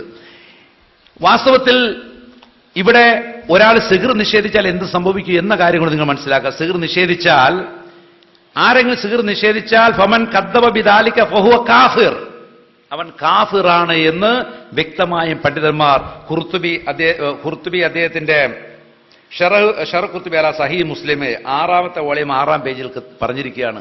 അദ്ദേഹം സമർത്ഥിയ അനേകം ഖുർആൻ വചനം കൊണ്ടും ഹദീസ് കൊണ്ടും തെളിഞ്ഞ വ്യക്തമായ സിഹിർ അതൊരാൾ നിഷേധിച്ചാൽ അവൻ കാഫിറാണ് എന്ന് വ്യക്തമാക്കിയിട്ടുണ്ട്. എന്ന് മാത്രമല്ല, അതാരെങ്കിലും ഇൻ അൻകറഹു ഫിസ്സിറി ഫഹുവ സിന്ദീഖ്, ആരെങ്കിലും രഹസ്യത്തിലാണ് അത് ഡിനേ ചെയ്യുന്നെങ്കിൽ, അത് നിഷേധിക്കുന്നെങ്കിൽ അവൻ സിന്ദീഖാണ്. അതായത് അവൻ പ്രാമാണികമായി അംഗീകരിക്കപ്പെട്ട കാര്യം നിഷേധിക്കുന്നവനാണ്. എന്നാൽ അവൻ പരസ്യമായിട്ടാണ് നിഷേധിക്കുന്നതെങ്കിൽ അവൻ മുർത്തദ്ദാണ്, അവൻ മതപരിത്യാഗിയാണ് എന്ന് പണ്ഡിതന്മാർ വ്യക്തമാക്കുകയാണ്. ഇതാണ് വിഷയം. നമ്മൾ നിസ്സാരമല്ല സംഗതി. ഇപ്പൊ ഒരാൾക്ക് തൊണ്ടയിൽ ക്യാൻസർ വന്നാലും മരിക്കാൻ പോവുക, മരിക്കുന്ന സമയത്ത് പറയാ ക്യാൻസർ എന്ന രോഗമില്ല എന്ന് പറഞ്ഞാലും മരിച്ചുപോയി, ഒരു കുഴപ്പമില്ല, അയാൾ അക്കീതയിൽ ഒരു പ്രശ്നം വന്നില്ല. മറിച്ച് സിഹിറേറ്റ ഒരാള്, അല്ലെ സിഹിർ ഏൽക്കാത്ത ഒരാള്, അല്ലെ സിഹിറില്ല എന്ന് പറഞ്ഞുകൊണ്ടാണ് മരിച്ചു പോകുന്നുവെങ്കിൽ അവന്റെ വിശ്വാസം യഥാർത്ഥ അഹ്ലു സുന്നത്തുൽ ജമാഅത്തിന്റെ വിശ്വാസമല്ല എന്ന് നാം മനസ്സിലാക്കേണ്ടതുണ്ട്. അതുകൊണ്ട് ഇത് ഈ പിശാച് ബാധയും സിഹിറും ഒക്കെ ചികിത്സിക്കണം, ചികിത്സക്കെന്ന് പോകണമെന്നല്ല പറയുന്നത്, ഉള്ളത് നമ്മൾ അംഗീകരിക്കണം. എന്നിട്ട് അതിന് നമുക്ക് ഫലപ്രദമായ ഹലാലായ ചികിത്സ നമ്മൾ സ്വീകരിക്കണം. ഇല്ല ഒരാൾ പറയാൻ ഞാൻ ക്ഷമിക്കുകയാണ്, ഒരാൾക്ക് വിരലിൽ ക്യാൻസർ, ഞാൻ ഓപ്പറേഷൻ ഞാൻ ക്ഷമിക്കുകയാണ്, കഴിഞ്ഞു, പ്രശ്നമില്ല. മറിച്ച് അയാൾ ഈ ക്യാൻസറും കൊണ്ട് ജാറത്തിൽ പോവുകയോ അല്ലെങ്കിൽ ഹറാമായ അല്ല നിഷിദ്ധമായ രീതിയിൽ ചികിത്സിക്കുകയോ, അതാണ് പ്രശ്നം. അല്ലാതെ ഇവിടെ എല്ലാവരും ചികിത്സയെ പറ്റുമെന്നല്ല. പക്ഷേ ഇവിടെ ഈ വിഷയം പ്രധാനമായി പറയുന്നത് ഞാൻ നിങ്ങൾ ആദ്യം സൂചിപ്പിച്ചല്ലോ, ഭൂരിപക്ഷം ആളുകളും തൗഹീദിന്റെ വാക്താക്കളാണെന്ന് അറിയപ്പെടുന്നവർ പോലും ഗുരുതരമായ പ്രശ്നം വരുമ്പോൾ ഹറാമായ മാർഗങ്ങൾ അവലംബിക്കുന്നത് നമുക്ക് കാണാൻ സാധിക്കും. അതാണ് ഇവിടെ പരാമർശിച്ചത്. ഇനി കണ്ണേറും കൂടി അത് പരാമർശിച്ചുകൊണ്ട് എനിക്ക് ഈ വിഷയം അവസാനിപ്പിക്കേണ്ടി വരികയാണ്. കണ്ണേറ് എന്നുള്ളത് സിഹിറിനെ പോലെ പിശാച് ബാധയെ പോലെ നിഷേധിച്ച നമ്മുടെ സമൂഹം നിഷേധിച്ച കാര്യമാണ് കണ്ണേറ്. നിങ്ങൾക്ക് കാണാൻ സാധിക്കും, നേരത്തെ പറഞ്ഞ ഗൾഫ് സർവീസോ മുജാഹിദ് പ്രസ്ഥാനം എന്ന പുസ്തകത്തിൽ കണ്ണേറും ചികിത്സയും എന്ന ഹെഡിങ്ങോടുകൂടി അദ്ദേഹം എഴുതുകയാണ്, മുജാഹിദുകൾ പൊതുവെ കണ്ണേറിലും വിശ്വസിക്കാത്തവരാണ്. അപ്പൊ കണ്ണേർ വിശ്വസിച്ചിരുന്നില്ല എന്ന് മാത്രമല്ല, നമുക്ക് നമ്മുടെ മുന്നിലുള്ള തഫ്സീറുകൾ പരിശോധിച്ചാൽ കാണാൻ സാധിക്കും. ഉദാഹരണമായിട്ട് സൂറത്ത് കലമിന്റെ 51ാമത്തെ വചനം, വയക്കാതുല്ലദീന കഫറൂ ലയുസ്ലികൂനക ബിഅബ്സാരി ലമ്മാ സമിഉ ദിക്റ വയഖൂലുന ഇന്നഹു ലമജ്നൂൻ ലയുസ്ലികൂനക ബിഅബ്സാരിഹിം, അവരുടെ ദൃഷ്ടികൾ പതിപ്പിച്ച് നിന്നെ വീഴുമാറാക്കുന്നു എന്നതിന്റെ വ്യാഖ്യാനത്തിൽ തഫ്സീർ ഇബ്നു കസീറിൽ 10 ഹദീസുകൾ കൊടുത്തുകൊണ്ട് അത് കണ്ണേറാണെന്ന് സമർത്ഥിച്ചിരിക്കുകയാണ്. എന്നാൽ നമുക്ക് കാണാൻ സാധിക്കും അമാനുവലിയുടെ പരിഭാഷയിൽ ഇതിന് കൊടുത്തിരിക്കുന്ന വ്യാഖ്യാനം ഇതാണ്, ഖുർആൻ കേൾക്കുമ്പോൾ അവിശ്വാസികളുണ്ടാകുന്ന വെറുപ്പിന്റെയും പ്രതിഷേധത്തിന്റെയും കാഠിന്യമാണ് അള്ളാഹു ഈ വചനത്തിൽ എടുത്തുകാട്ടുന്നത്. കഠിന കോപത്തോടുകൂടി അവർ തിരുമേനിയെ നേരെ നോക്കുന്ന നോട്ടം കണ്ടാൽ അതിന്റെ ഗൗരവ നിമിത്തം തിരുമേനി സ്തംഭിച്ച് കാൽ വഴുതി അടിതെറ്റി വീണുപോയേക്കും എന്ന് പറഞ്ഞാൽ അവിശ്വാസ നോട്ടം കണ്ടാൽ നബി ഇങ്ങനെ കാൽ തെറ്റി വീണുപോകും. ഇതാണ് എന്നാണ് വ്യാഖ്യാനിച്ചിരിക്കുന്നത്. കണ്ണീറിനെ കുറിച്ചൊരു പരാമർശം പോലും അതിനകത്തില്ല. ഇബ്നു കസീറിൽ 10 ഹദീസ് കൊടുത്തുകൊണ്ട് കണ്ണീറ തെളിയിച്ചിരിക്കുക. ഇതിൽ കാണാൻ സാധിക്കും യാക്കൂബ് നബി ഇസ്ലാം തന്റെ മക്കളോട് പറഞ്ഞു, യാ ബുനിയ ലാ തദ്ഖുലു മിൻ ബാബിൻ വാഹിദ്, നിങ്ങൾ ഒരു വാതിലൂടെ കടക്കരുത്, പല വാതിലൂടെ കടന്നു പോകണം എന്നതിന് വ്യാഖ്യാനമായിട്ട് സൂറത്ത് യൂസുഫിലെ ഈ ആയത്തിന് വ്യാഖ്യാനമായിട്ട് അമാനമൊരു പരിഭാഷയിൽ കൊടുത്തിരിക്കുന്നത് എന്താണ്? ഒരേ വാതിൽ കൂടി പ്രവേശിക്കരുതെന്ന യാക്കൂബ് അലൈഹി ഇസ്ലാം മക്കളെ ഉപദേശിച്ചതിന്റെ ആവശ്യം എന്തായിരുന്നു? ഇത് സംബന്ധിച്ച് ഒന്നിലധികം അഭിപ്രായങ്ങൾ നിലവിലുണ്ട്. നമ്മൾ ഒന്നിലധികം അഭിപ്രായങ്ങൾ ഉണ്ടാകുമ്പോൾ ആദ്യം പറയേണ്ടത് എന്താ? ഏറ്റവും ശരിയായ അഭിപ്രായം അദ്ദേഹം പറയാം. ഒന്ന്, യാക്കൂബ് അലൈഹി ഇസ്ലാം നബിയുടെ മനസ്സിലുള്ള എന്തോ ഒരു ആവശ്യം നിർവഹിച്ചു എന്നേ ഉള്ളൂ. ഇല്ല ഹാജത്തൻ ഫി നഫ്സി യാക്കൂബ് കലാഹ എന്ന് പറഞ്ഞതുകൊണ്ട് ആ ആവശ്യം എന്തെന്ന് വഷളാകുകയുള്ളൂ. വഷളാകും. കാരണം എന്താ? വിശുദ്ധ ഖുർആനും തിരുസുന്നത്തും മുറുകെ പിടിച്ച അവൻ വഷളാകൂല, മറിച്ച് അതിന് വഷളായി പോകും. അതുകൊണ്ട് നാം മനസ്സിലാക്കുക. ഇനി സലാത്തുല്ലം എഴുതിയ പരിഭാഷ നോക്കി കഴിഞ്ഞാൽ എന്താ? അത് കണ്ണേറ ഇല്ലാന്ന് തെളിയിക്കാൻ അദ്ദേഹം ആ വചനം ഉപയോഗിച്ചിരിക്കുന്നത്. അദ്ദേഹം വാദിക്കുകയാണ്. അങ്ങനെ എന്തുകൊണ്ട് ആദ്യം പോയപ്പോൾ മക്കളോട് പറയാൻ പിന്നെ രണ്ടാമത് പോയി മാത്രം പറഞ്ഞതൊക്കെ പറഞ്ഞ് അദ്ദേഹം വ്യാഖ്യാനിക്കുകയാണ്. ഇവിടെ നാം മനസ്സിലാക്കുക അനേകം ഹദീസുകൾ നമുക്കറിയാലോ. ഇപ്പോ എയ്ഡ്സ് ബാധിച്ച് എത്ര ഇസ്ലാഹി പ്രവർത്തകർക്ക് ധാരാളം വന്നേക്കണത്. എന്നാൽ നമ്മൾ എയ്ഡ്സിനെ കുറിച്ച് ക്ലാസ് വെച്ചാൽ പറയാം അത് പഠിക്കണം. ഹദീസ് കാണാൻ സാധിക്കും, ഒരു മുഅ്മിനു വേണ്ടി 160 മലക്കുകൾ ആവശ്യപ്പെടുന്നത്. എന്റെ സഹോദരന്മാർ, നിങ്ങൾക്കറിയോ ഈ മുസ്ലിങ്ങളെ ഇല്ലാതാക്കാൻ ലോകത്ത് എന്തെല്ലാം റിസർച്ച് ഉണ്ടെന്ന് നിങ്ങൾക്കറിയാം? എന്തെല്ലാം റിസർച്ച് ഈ ഉമ്മത്തിനെ ഇല്ലാതാക്കാൻ. ഇവിടെ മുസ്ലിങ്ങൾ ചിന്തിക്കുന്നെന്താ? എങ്ങനെ ഇവരെ വിശ്വാസിയാക്കാം, എങ്ങനെ അവർക്ക് സ്വർഗം നേടിക്കൊടുക്കാം. അതിനാണ് നമ്മൾ റിസർച്ച് നടത്തുന്നത്, നമ്മൾ പഠനം നടത്തുന്നത്. എങ്ങനെയാ ജനങ്ങളിലേക്ക് ഈ സത്യം എത്തിച്ചു കൊടുക്കാം. എന്നാൽ ഈ മുസ്ലിം സമൂഹത്തെ ഇല്ലാതെ ചെയ്യാൻ വേണ്ടി എങ്ങനെ സാധിക്കുന്നവർ അതിനുള്ള ആയുധങ്ങളും സംവിധാനങ്ങളും അന്വേഷിക്കുക. എന്നിട്ട് സാധിക്കുന്നുണ്ടോ? സാധിക്കില്ല. അള്ളാഹു തീരുമാനിക്കും. ഹുസൈൻ അലൈഹി ഇസ്ലാം അള്ളാഹുവിനോട് ചോദിച്ചു, അള്ളാഹുവേ, എന്താണ് നിന്റെ അടിമകളെ ഇങ്ങനെ ബനി ഇസ്രായേലിനെ ഇങ്ങനെ ബാബിലോൺ ചക്രവർത്തി കൊന്നൊടുക്കുകയാണ്. അപ്പൊ എന്താണ് നിന്റെ അടിമകളെ ഇങ്ങനെ കാഫിറുകൾക്ക് കൊല്ലാൻ അനുവദിക്കുന്നത്? അപ്പൊ ഹുസൈൻ എന്റെ അവരെ നിഷേധിച്ചു, അതുകൊണ്ട് എന്നെ അറിയാത്തവരെ കൂടി ഞാനവരെ ശിക്ഷിക്കാനുള്ളവർക്ക് എന്ന് പറഞ്ഞത് റിപ്പോർട്ടിൽ കാണാൻ സാധിക്കും. എന്ന് പറഞ്ഞ പോലെ ഇന്ന് നമ്മൾ മുസ്ലിം അള്ളാഹിനെ അറിഞ്ഞതാണ്. പക്ഷെ നമ്മൾ അള്ളാഹിനെ ധിക്കരിക്കുമ്പോ അള്ളാഹിനെ അറിയാത്തവരെ കൊണ്ട് നമ്മെ അന്ന് ശിക്ഷിക്കുന്നു. അതാണ് ഇപ്പൊ സംഭവിച്ചിരിക്കുന്നത്. അതുകൊണ്ട് നാം തെറ്റ് തിരുത്താൻ ശ്രമിക്കുന്നത്. അപ്പൊ ഇവിടെ നാം ചെയ്യേണ്ടത് അള്ളാഹു ഒരുക്കിയിരിക്കുന്ന ഒരു മുമ്പിൽ 160 മലക്കൾ അള്ളാഹു സംവിധാനിച്ചിരിക്കുന്ന കണ്ണിന് വേണ്ടി മാത്രം 7 മലക്കളുള്ള ഹദീസിൽ കാണാൻ സാധിക്കും. അള്ളാഹു അവന് വേണ്ടി നിശ്ചയിച്ച ഖളായാക്കിയിട്ടുള്ള ഒരനുഭവം, ഒരു അപകടം വരുമ്പോൾ, ദുരന്തം വരുമ്പോൾ മാത്രം ആ സമയത്ത് ആ മലക്കുകൾ ഒഴിഞ്ഞു കൊടുക്കും. അങ്ങനെ സംഭവിക്കും. അല്ലാത്ത കാലം അള്ളാഹുവിന്റെ സംരക്ഷണത്തിൽ അവർ കഴിയുകയും ചെയ്യും. അപ്പോ അള്ളാഹുവിന്റെ സംരക്ഷണം നമുക്ക് കിട്ടാനുള്ള മാർഗം നാം തേടുക. അതിനുവേണ്ടി അള്ളാഹു റസൂൽ പഠിപ്പിച്ച സുന്നത്ത് ഫോളോ ചെയ്യുക. ഉണരുമ്പോൾ മുതൽ ഉറങ്ങുമ്പോഴും ഉറക്കത്തിലും അതുപോലെ ജീവിതത്തിലെ എല്ലാ മേഖലകളിലും പിശാച് സംരക്ഷണ സംവിധാനം അള്ളാഹു റസൂൽ പഠിപ്പിക്കും. നമുക്കറിയാലോ, ഉറങ്ങുന്ന 3 കെട്ടിടും. അങ്ങനെ ദുആ ചെയ്ത് ഉണരുമ്പോൾ ആദ്യത്തെ കെട്ടയും, ഒതുടുക്കുമ്പോൾ 2ാമത്തെ കെട്ടയും, നമസ്കരിച്ച 3ാമത്തെ കെട്ടയും ഉല്ലാസവനവൻ തന്നെ പ്രഭാതത്തിൽ പ്രവേശിക്കും. ഒതുടുക്കുമ്പോൾ മൂക്ക് വെള്ളം കഴിച്ച് ചെയ്ത പിശാച്, നമ്മളെ പണ്ഡിതന്മാർ പഠിപ്പിച്ചത് മണത്തിരിയാണ് അല്ല, പിശാച് നാസ അവന്റെ മൂക്കിലാണ് വസിക്കുന്നത്. പിന്നെ വീട്ടിൽ നിറങ്ങുമ്പോഴോ അവൻ പ്രാർത്ഥിക്കുക. അപ്പോ ഒരു പിശാച് മറ്റൊരു പിശാചിനോട് പറയും, അവനെ സംരക്ഷിക്കപ്പെട്ടവരെ നമുക്ക് എന്ത് ചെയ്യാൻ പറ്റും? പള്ളിയിൽ പ്രവേശിക്കുമ്പോൾ പ്രാർത്ഥിക്കും, ആളുമില്ലാതെ ഉപയോഗിച്ചിരിക്കും വസൂൽത്താലി വിനശി തോറഞ്ഞു. അപ്പൊ ഒരു പിശാച് മറ്റൊരു പറയും, ഇന്നത്തെ ദിവസം നമ്മൾ രക്ഷപ്പെട്ടു. അവന്റെ സുബിയസ്കാര ശേഷം നമുക്ക് കാണാൻ സാധിക്കും, ലാ ഇലാഹ ഇല്ലല്ലാഹു വഹ്ദഹു ലാ ശരീക ലഹു ലഹുൽ മുൽക്കു വലഹുൽ ഹംദു വലാ കുല്ലി ഷൈഇൻ ഖദീർ. 100 പ്രാവശ്യം ശരിയാൽ അനേകം ഗുണങ്ങൾ എന്നെ കൂടുതൽ പറയുന്നു. അവൻ രാവിലെ മുതൽ വൈകുന്നേരം വരെ പിശാച് സംരക്ഷണം കിട്ടും. ഉറങ്ങാൻ ആയിരത്തി പ്രഭാതം വരെ സംരക്ഷണം. ഇങ്ങനെ നമുക്ക് എല്ലാ സമയത്തും, എനിക്ക് വിശ്വസിക്കുന്ന സമയമില്ലാത്തതുകൊണ്ടാണ് നിത്യജീവിതത്തിലെ തിക്തൃദ്വാരം. അതാണ് ഏറ്റവും വലിയ സംരക്ഷണം. എന്നാൽ ആ സംരക്ഷണം ഉള്ളവർക്ക് എളുപ്പില്ല. അള്ളാഹു പരീക്ഷണമായിട്ട് ഏൽപ്പിക്കും, പരീക്ഷണമായിട്ടുണ്ടാവും. പക്ഷെ ആ പരീക്ഷണം അവന്റെ തേർത്ത് ഉയരാൻ വേണ്ടിയുള്ള, അവന്റെ നാശത്തിന് വേണ്ടിയുള്ളതല്ല. ചില ആളുകൾക്ക് അള്ളാഹുവിന്റെ റസൂൽ പറയാണ്, ചില ആളുകൾക്ക് സ്വർഗത്ത് ഉന്നത പദവിയുണ്ട്. പക്ഷെ അവന് കൊണ്ട് സാധ്യമല്ല. അതൊന്നുണ്ടാവും, അവൻ അള്ളാഹു പ്രയാസം ഇട്ടുകൊടുത്തിട്ട് ആ പ്രയാസത്തിൽ ക്ഷമിക്കുമ്പോൾ ആ ക്ഷമ കാരണമായി അവൻ ദർജയിൽ ഉയർന്നുകൊണ്ടിരിക്കുന്നതാണ്. ഇങ്ങനെയുള്ള പരീക്ഷണങ്ങളായിക്കൊണ്ട് അള്ളാഹു നമുക്ക് ചില ദുരനുഭവം ഉണ്ടാക്കും. അപ്പൊ ഇവിടെ നാം മനസ്സിലാക്കേണ്ടത്, നമ്മെ സൃഷ്ടിക്കുന്നതിന് മുമ്പ് 50,000 വർഷം മുമ്പ് എഴുതി വെച്ച കാര്യങ്ങൾ ഇന്ന് നമ്മുടെ ജീവിതത്തിൽ നടക്കുകയാണ്. അവർ നല്ല കാര്യങ്ങൾ അള്ളാഹു സ്തുതിക്കുന്നു, പ്രയാസം വന്നാൽ നമ്മുടെ ജീവിതം ക്ഷമിക്കുന്നു. ഈ സ്തുതിക്കും ക്ഷമയ്ക്കും ഇടയിൽ മറ്റൊരു അവസ്ഥ സത്യവിശ്വാസിക്കില്ല. ഇത് മനസ്സിലാക്കിക്കൊണ്ട് അള്ളാഹു ബലമേൽപ്പിച്ചുകൊണ്ട് അവനെ അനുസരിച്ചുകൊണ്ട് പ്രവാചക സുന്നത്ത് പിൻപറ്റിക്കൊണ്ട് വിശുദ്ധ ഖുർആനിലെ വചനങ്ങൾ പിൻപറ്റിക്കൊണ്ട് ജീവിക്കുമ്പോൾ അവൻ അള്ളാഹുവിനെ സംരക്ഷണിക്കും. ഇതാണ് നാം ചെയ്തത്. ഇനി ഇത് കഴിഞ്ഞ് ഇതിന് പുറമെ അല്ലെങ്കിൽ അവൻ ഇന്ന് വീഴ്ച സംഭവിച്ചു, ഒരു പൈശാചികത ഉണ്ടായാലോ, ഹലാലായ മാർഗം സ്വീകരിക്കുക. ഇന്ന് നമ്മുടെ മുന്നിൽ 3 മാർഗങ്ങളാണ് മുന്നിലുള്ളത്. ഒന്ന്, ഒരു പിശാചിന്റെ സഹായത്താൽ ഒന്ന് പിശാചിനെ തൃപ്തിപ്പെടുത്തുക. അപ്പോ മന്ത്രവാദികൾ പോകുമ്പോൾ പറയും, നിങ്ങളൊരു അമ്പലം വെച്ചേര്, അല്ലെങ്കിൽ ഒരു സർപ്പക്കുള്ള നടത്തിയേക്ക്, അല്ലെങ്കിൽ ഇന്നപോലെ ഒരു കുരുതി കഴിച്ചേര്, അല്ലെങ്കിൽ ഒരു ബലി കഴിച്ചേര് എന്നൊക്കെ പറഞ്ഞിട്ട് പിശാചിനെ തൃപ്തിപ്പെടുന്ന കാര്യങ്ങൾ. അപ്പൊ പിശാച് ഒഴിഞ്ഞു. അതാണ് ഒരു മാർഗം. രണ്ടാമത്തെ മാർഗം എന്താണ്? ഒരു ഗുണ്ടേനെ കൊണ്ട് വേറൊരു ഗുണ്ടേനെ ഒതുക്കുന്നത് പോലെ ഒരു പിശാച് ശാസ്ത്രസേവ മടങ്ങളിൽ ചെന്നാൽ അല്ലെങ്കിൽ ജിന്ന് സേവ മടങ്ങളിൽ ചെന്നാൽ ആ ജിന്നുകൾ ശക്തരാണെങ്കിൽ അവരെന്ത് ചെയ്യും? നമ്മളിത് പ്രതികൾ വാങ്ങിച്ചുകൊണ്ട് ഈ ജിന്നിനെ ഒഴിപ്പിച്ചുകൊള്ളും. ഈ രണ്ടും ഹറാമായ മാർഗങ്ങളാണ്. അനുമതിയ മാർഗം എന്താണ്? അള്ളാഹുവിന്റെ പ്രവാചകൻ പഠിപ്പിച്ചു തന്ന രീതിയാണ്.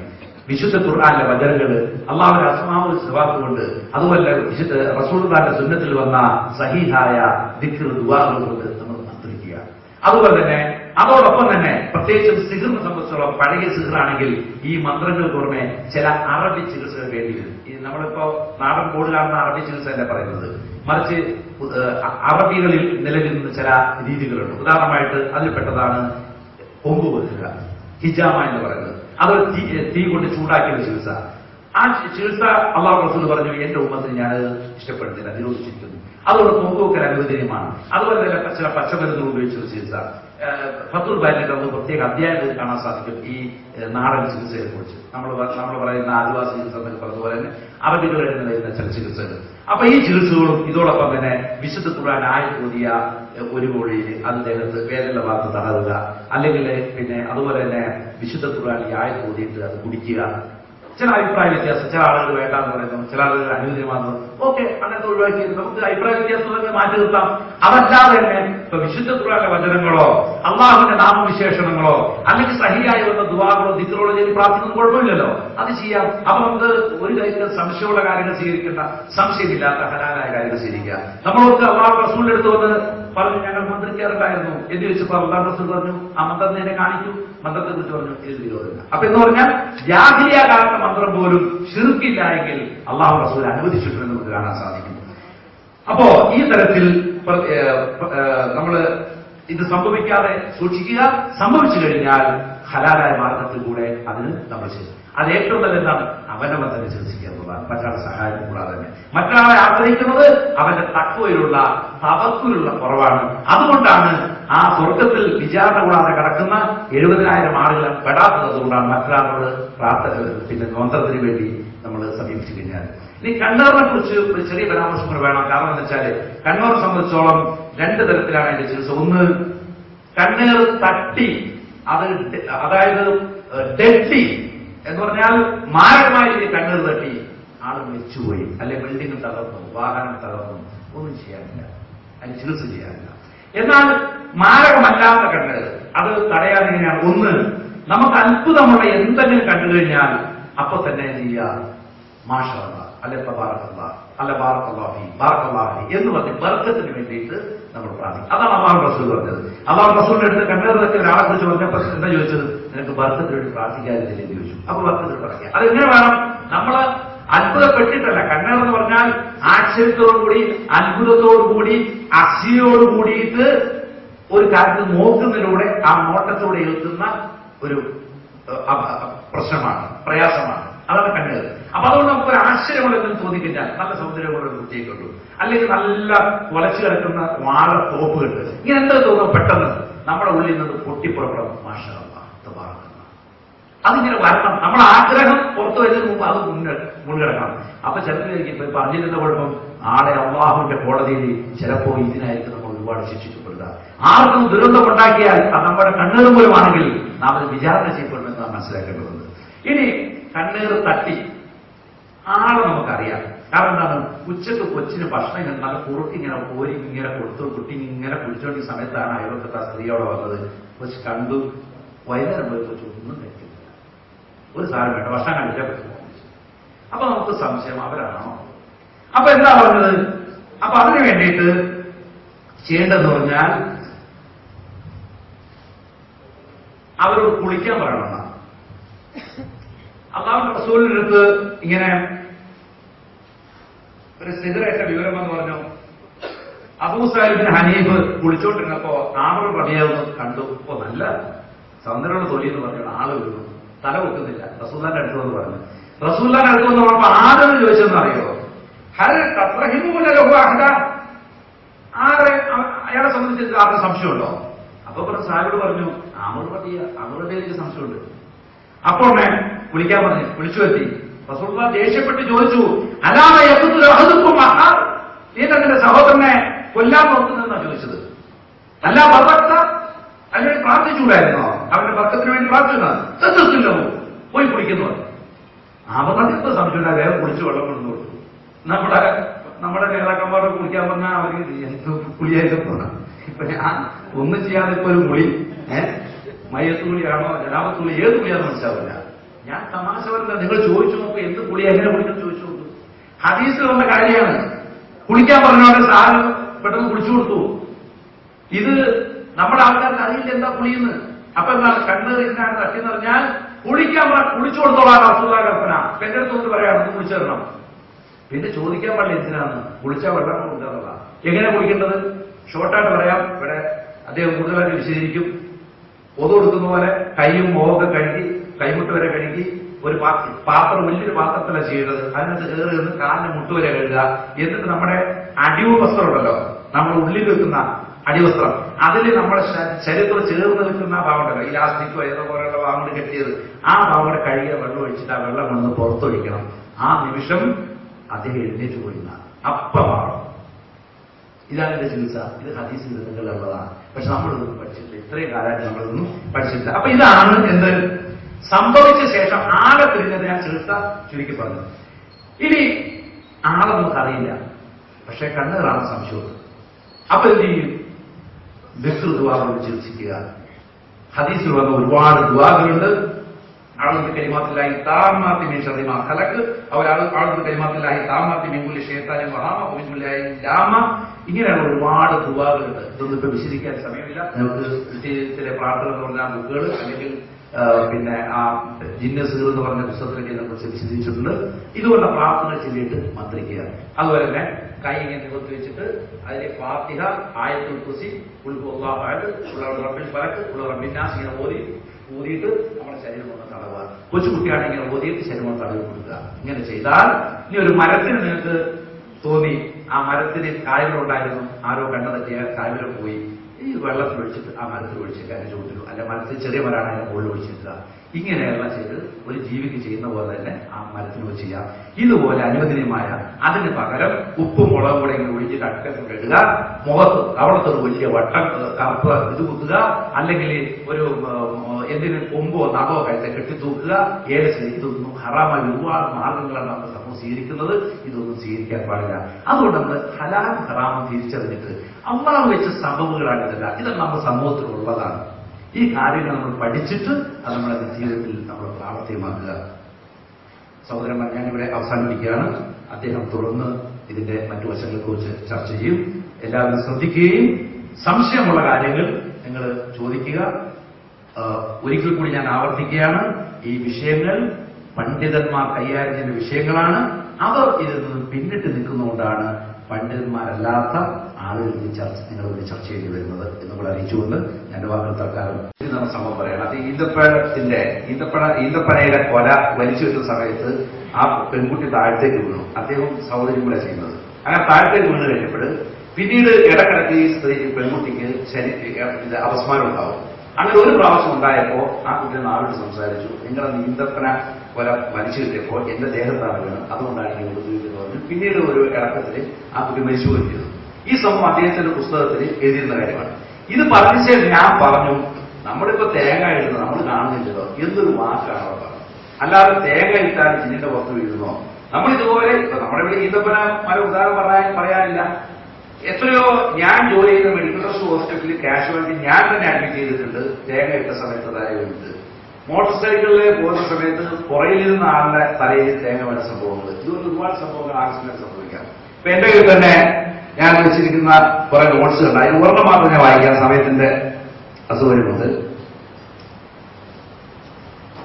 ഇവിടെ നമുക്ക് വിഷയങ്ങൾ മുഴുവൻ പറയാനായിട്ട് സമയം കിട്ടിയിട്ടില്ല.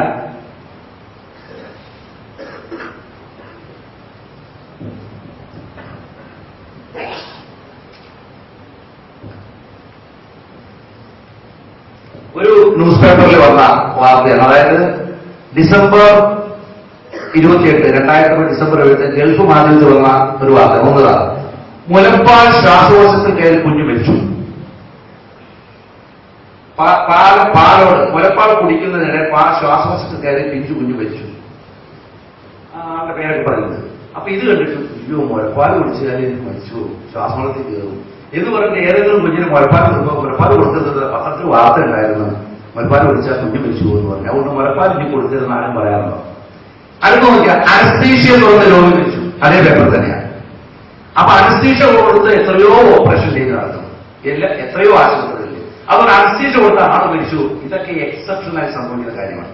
ഇതുപോലെ ഒരു വീട്ടിൽ നടന്ന ഒരു അനുഭവത്തിന്റെ ഒരു ഭാഗമെന്ന നിലയിൽ, നമ്മളിപ്പോ ഭാരമുള്ള ഒരു വസ്തു വീട്ടിൽ നീക്കിയിടുമ്പോൾ പോലും ഒരു മനുഷ്യനവിടെ കിടന്നുകൊണ്ട് നമുക്ക് കാണാം, ആ മനുഷ്യനോട് ഇത് മാറുന്നു പറഞ്ഞിട്ട് നമ്മൾ ഇവർ വെച്ചിട്ടുള്ളൂ. അതേ സമയത്ത് നമുക്കറിയില്ല ജിന്നുകൾ വളർത്തുന്ന ജിന്നിന്റെ ഉപദ്രവമുള്ള വീടുകളുണ്ടാവും. അങ്ങനെ സ്ഥലങ്ങളിൽ നമ്മൾ ഒരുപക്ഷെ ഒരു കനമുള്ള ഭാരമുള്ള ഒരു വസ്തു വലിച്ചു നീക്കുമ്പോൾ പോലും അതൊരു ജിന്നിന് പരിക്കേൽക്കാം. അങ്ങനെ നമ്മുടെ നിത്യജീവിതത്തിൽ നമ്മൾ പ്രതീക്ഷിക്കാത്ത പല പ്രവർത്തനങ്ങളും ജിന്നുകൾക്ക് ഉപദ്രവമാകാം, അവരെ ഉപദ്രവിച്ചേക്കാം. ഇത് നമ്മൾ എന്താ ചെയ്തത്? ജിന്നുണ്ടോ എന്ന് പറഞ്ഞ് നോക്കിയിട്ടല്ല, നമ്മൾ സദാസമയവും ദിക്ർ ദുആകളാൽ സ്വയം സംരക്ഷിക്കപ്പെട്ടവരാവണം. അപ്പൊ നിത്യജീവിതത്തിലെ ദിക്ർ ദുആകള് ഈ അദൃശ്യരായ ഈ സൃഷ്ടികളുടെ ഇടയിൽ ജീവിക്കുന്ന നമ്മൾ എത്രമാത്രം ശ്രദ്ധിക്കേണ്ടതെന്ന് പറയാൻ വേണ്ടി മാത്രമാണ് വിഷയം പറഞ്ഞത്. ഇതിനെക്കുറിച്ച് കൂടുതൽ മനസ്സിലാക്കണമെങ്കിൽ ഈ വിഷയത്തെക്കുറിച്ച് മുൻകാലങ്ങളിൽ പഠിച്ച ഒരു പണ്ഡിതനാണ് ഷെയ്ഖുൽ ഇസ്ലാം ഇബ്നു തൈമിയ. അതിനുശേഷം ആധുനിക കാലത്ത് ഈ വിഷയം ഏറ്റവും കൂടുതൽ പഠിക്കുകയും ഈ വിഷയത്തിൽ ഡോക്ടറേറ്റ് ലഭിക്കുകയും ചെയ്ത ആളാണ് doctor Bilal Gibbs. Doctor Bilal Gibbs ഡോക്ടറായത് ഈ വിഷയത്തിൽ എക്സോർസിസം ഇൻ ഇസ്ലാം എന്ന് പറഞ്ഞ വിഷയത്തിലാണ് ഡോക്ടറേറ്റ് ലഭിക്കുന്നത്. അതിനുവേണ്ടി അദ്ദേഹം എന്ത് ചെയ്തു? ലോകത്ത് ഇന്ന് വരെ നിലവിൽ അവൈലബിൾ ആയിട്ടുള്ള പുസ്തകങ്ങളെല്ലാം പഠിക്കുകയും അതുപോലെ തന്നെ ഈ ലോകത്തുള്ള ചികിത്സകരുമായിട്ട് നേരിട്ട് ചെന്ന് കണ്ട് ഇന്റർവ്യൂ ചെയ്യുക, അവരെ അതിനുള്ള കാര്യങ്ങൾ മനസ്സിലാക്കുകയും ചെയ്തു. അദ്ദേഹം എഴുതിയ പുസ്തകമാണ് എക്സോർസിസ്റ്റ് ട്രഡീഷൻ ഇസ്ലാം എന്ന് പറഞ്ഞുകൊണ്ട് ഒരു പുസ്തകം ഷാർജയിൽ നടക്കുന്നുണ്ട്. ആ പുസ്തകം നിങ്ങൾ വായിച്ചു കഴിഞ്ഞാൽ കിണറ്റിൽ തൊട്ടി ഇറക്കുമ്പോൾ ജിന്നിന് പരിക്കേണ്ട കാര്യം, മരത്തിന്റെ ചുവട്ടിൽ കാഷ്ടിച്ചപ്പോൾ ജിന്നിന് ഇഷ്ടപ്പെടാതെ ഉത്തരവിച്ച സംഗതി, ജിന്നുമായി കൂട്ടിയിടിച്ച സംഭവം, അങ്ങനെ ഒരുപാട് സംഭവങ്ങൾ പറയുന്നുണ്ട്. നമ്മുടെ നിത്യജീവിതത്തിൽ ഒരുപാട് പ്രവർത്തനങ്ങൾ ജിന്നുമായി ഇടപെടുന്ന പ്രവർത്തനങ്ങൾ, അവരുമായിട്ടുള്ള അവർക്ക് പരിക്കേൽക്കുന്ന പ്രവർത്തനം ഉണ്ടാകും. ഈ വിഷയം സംസാരിച്ചുകൊണ്ട് ഞങ്ങൾ ജിദ്ദയിലിരിക്കുന്ന സമയത്ത് ജിസാൻ എന്നുള്ള ഷെയ്ഖിന് മുന്നിൽ ഞാൻ ഈ വിഷയം അവതരിപ്പിച്ചു. ഇന്ന പോലെ ഒരു സംഭവം ഞാൻ പറഞ്ഞു, നാട്ടിലാകെ പ്രശ്നമായിട്ടുള്ള അദ്ദേഹത്തിന്റെ ഏതൊരു ബില്ലിനുണ്ടായിരുന്നു. ആ ബില്ല് ചുരുട്ടിയിട്ട് ഇങ്ങനെ എറിഞ്ഞിട്ട് പറഞ്ഞു, ഷെയ്ഖ് മുബാറക് അദ്ദേഹം പറഞ്ഞു ഇത് മതി ജിന്ന് പരിക്കേക്കാൻ. ഇപ്പോ സൗദി അറേബ്യയിലെ അടിപിടി ഉണ്ടായിരിക്കുന്ന ഭയങ്കര പ്രശ്നമാണ്, പോലീസ് കൈകാൻ രക്ഷപ്പെടാൻ പ്രയാസം. എങ്കിൽ പോലും ഞങ്ങളുടെ താമസത്തിൽ അടിപിടി ഉണ്ടായെന്ന് വെച്ചാൽ ഒരാൾ ചായ കുടിച്ച് ഗ്ലാസ് കൊണ്ട് എറിഞ്ഞപ്പോൾ ഒരാൾ മുഖത്ത് കൊണ്ടതാണ് പ്രശ്നം. കാരണം പരിക്കേറ്റിട്ടില്ല, പക്ഷെ ചായ വെച്ച് ഗ്ലാസ് മുഖത്തെറിഞ്ഞതിന് ഒരു വലിയ സംഘർഷം ഉണ്ടായി. സംഘർഷമാകുമ്പോൾ അവരുടെ ബന്ധുക്കളെല്ലാം പിന്നെ വലിയ അടിയാണ് എന്ന് പറഞ്ഞ പോലെ ഒരു കടലാസ് നമ്മൾ ഗുണ്ടയുടെ മുഖത്തെ ചെറിഞ്ഞു കഴിഞ്ഞാൽ അയാൾ പ്രതികരിക്കും എന്നതുപോലെ ജില്ലകൾ പറഞ്ഞ ഭയങ്കര പരിക്കൽ സ്വഭാവമുള്ളവരാണ്.